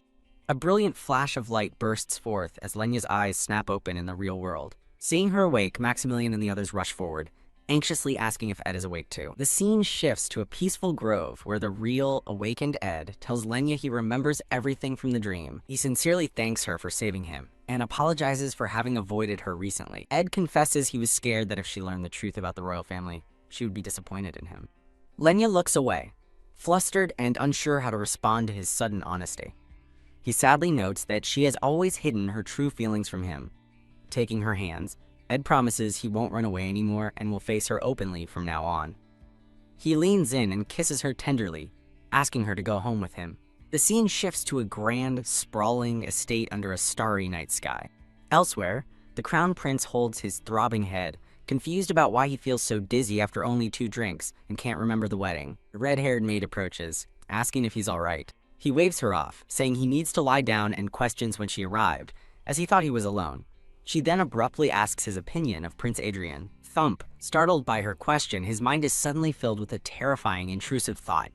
I want to kill him. Nils stares ahead in wide-eyed horror, completely shocked by his own violent impulse. The maid smirks, noting her medicine is working, and offers to help him ruin the prince in exchange for the quote, bewitched spring key. The story returns to Lenya and Ed, who are now walking with the red-haired man. Lenya asks him to slow down. The red-haired man apologizes, explaining that as the guildmaster, he cannot stay away for long. Lenya looks downcast that he has to leave so soon, but he promises he'll see her again. He gives her a reassuring pat on the head with a kind smile. He places a small, ornate key into her waiting hand. Lenya's eyes sparkle with recognition as she holds the key, suddenly remembering its significance. The guildmaster laughs, saying he can finally return it now that she has married the love of her life. Maximilian embraces Lenya, thanking her for being a good sister and taking care of him. Waving goodbye from a grand staircase, Maximilian tells Lenya to take care as she wishes him well. Realizing the key's size, Lenya kneels by her luggage, searching for the lock it belongs to. She finds a small, locked wooden box from her luggage and realizes the key is for it. Opening the box, she discovers a glowing orb and wonders if it's a crystal of remembrance. As Lenya holds the orb, it erupts in a brilliant flash of light. A vision appears of a young, crying girl, whom she recognizes as herself as a child. A young boy with light hair appears in a flower garden, asking why she's crying. She realizes it's Ed. The memory focuses on young Ed's curious and gentle expression. Back in the present, a shocked Lenya questions if she's witnessing the memory of how she and Ed first met. In the memory, young Ed kneels, identifying the crying girl as Duke Monferio's daughter and asking why she's alone. Through tears, she begins to explain that her father told her something terrible. Why? She wails that if she isn't quiet, she'll have to marry the mean second prince, stunning a shocked Ed. She sobs about the rumors of Prince Adrien threatening servants, while Ed internally thinks he has no interest in that. A flustered young Ed scratches his head, unsure how to respond to the rumors about himself. He offers her a pink flower, explaining that Prince Adrien isn't a bad guy and only threatens people to make them listen. He cryptically adds that it's no wonder the prince is strict, as someone might always be trying to kill him. Holding the flower, a tearful young Lenya worries if the prince's life is in danger, and Ed confirms there are bad people in the world. She asks if he is the prince's attendant, but he explains he's from a provincial estate, and she happily realizes they are both there for the festival. He shyly agrees to stay with her until the evening, and they hold hands while walking through the garden. The memory shows a happy moment as young Ed places a flower crown on a beaming Lenya's head. They run playfully together down a beautiful, flower-lined stone path. As the sun sets, they stand together on a balcony, looking out over the glowing city. Later, sitting at a table, Ed says it's about time for him to leave and reaches for her hand. He gently takes her hand in his. They continue holding hands as he prepares to say goodbye. Looking him in the eye, she suddenly proposes they get married in the future, leaving him utterly speechless. She explains she'd be fine marrying him, since he's not a bad person, and they could play together every day. A blushing, sweat-dropping Ed is left completely stunned and at a loss for words. He turns away slightly, telling her that he can't make people happy. He asks her to remember his face in case he proposes one day, and she wants to say no, but she passionately shouts that she doesn't want to. The memory fades, and Lenya sits in her room, holding the now dim orb and asking if that was all. She realizes their story didn't begin on the battlefield. That was just where the original story began. Lenya understands that while Ed had forgotten their first meeting, she had always remembered him. As she places the crystal back in its box, a faint sound from above catches her attention. Hey! A massive pillar of water suddenly erupts from the ceiling, flooding her room. She stares in wide-eyed horror at the sudden disaster. A maid checks if Lenya is okay while a man with black hair reports that a water pipe above her bedroom has burst. When the man says her drawers must be moved, Lenya panics, remembering the divorce papers hidden inside, and insists on moving her things herself. Ed arrives, assessing the damage and remarking that the situation is more serious than he initially thought. Stunned, Lenya questions why he called her wife, to which he cheekily replies that it's fine since they're married now. Ed sighs that there are leaks in other rooms as well, leaving Lenya shocked at the scale of the disaster.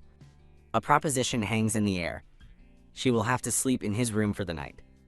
Ed grins slyly, pointing a finger in the air as he confirms the suggestion. A bolt of lightning seems to strike a horrified Lenya as she processes his words. Lounging seductively on a bed surrounded by roses, a robed Ed invites her to come over so he can hold her and keep her warm.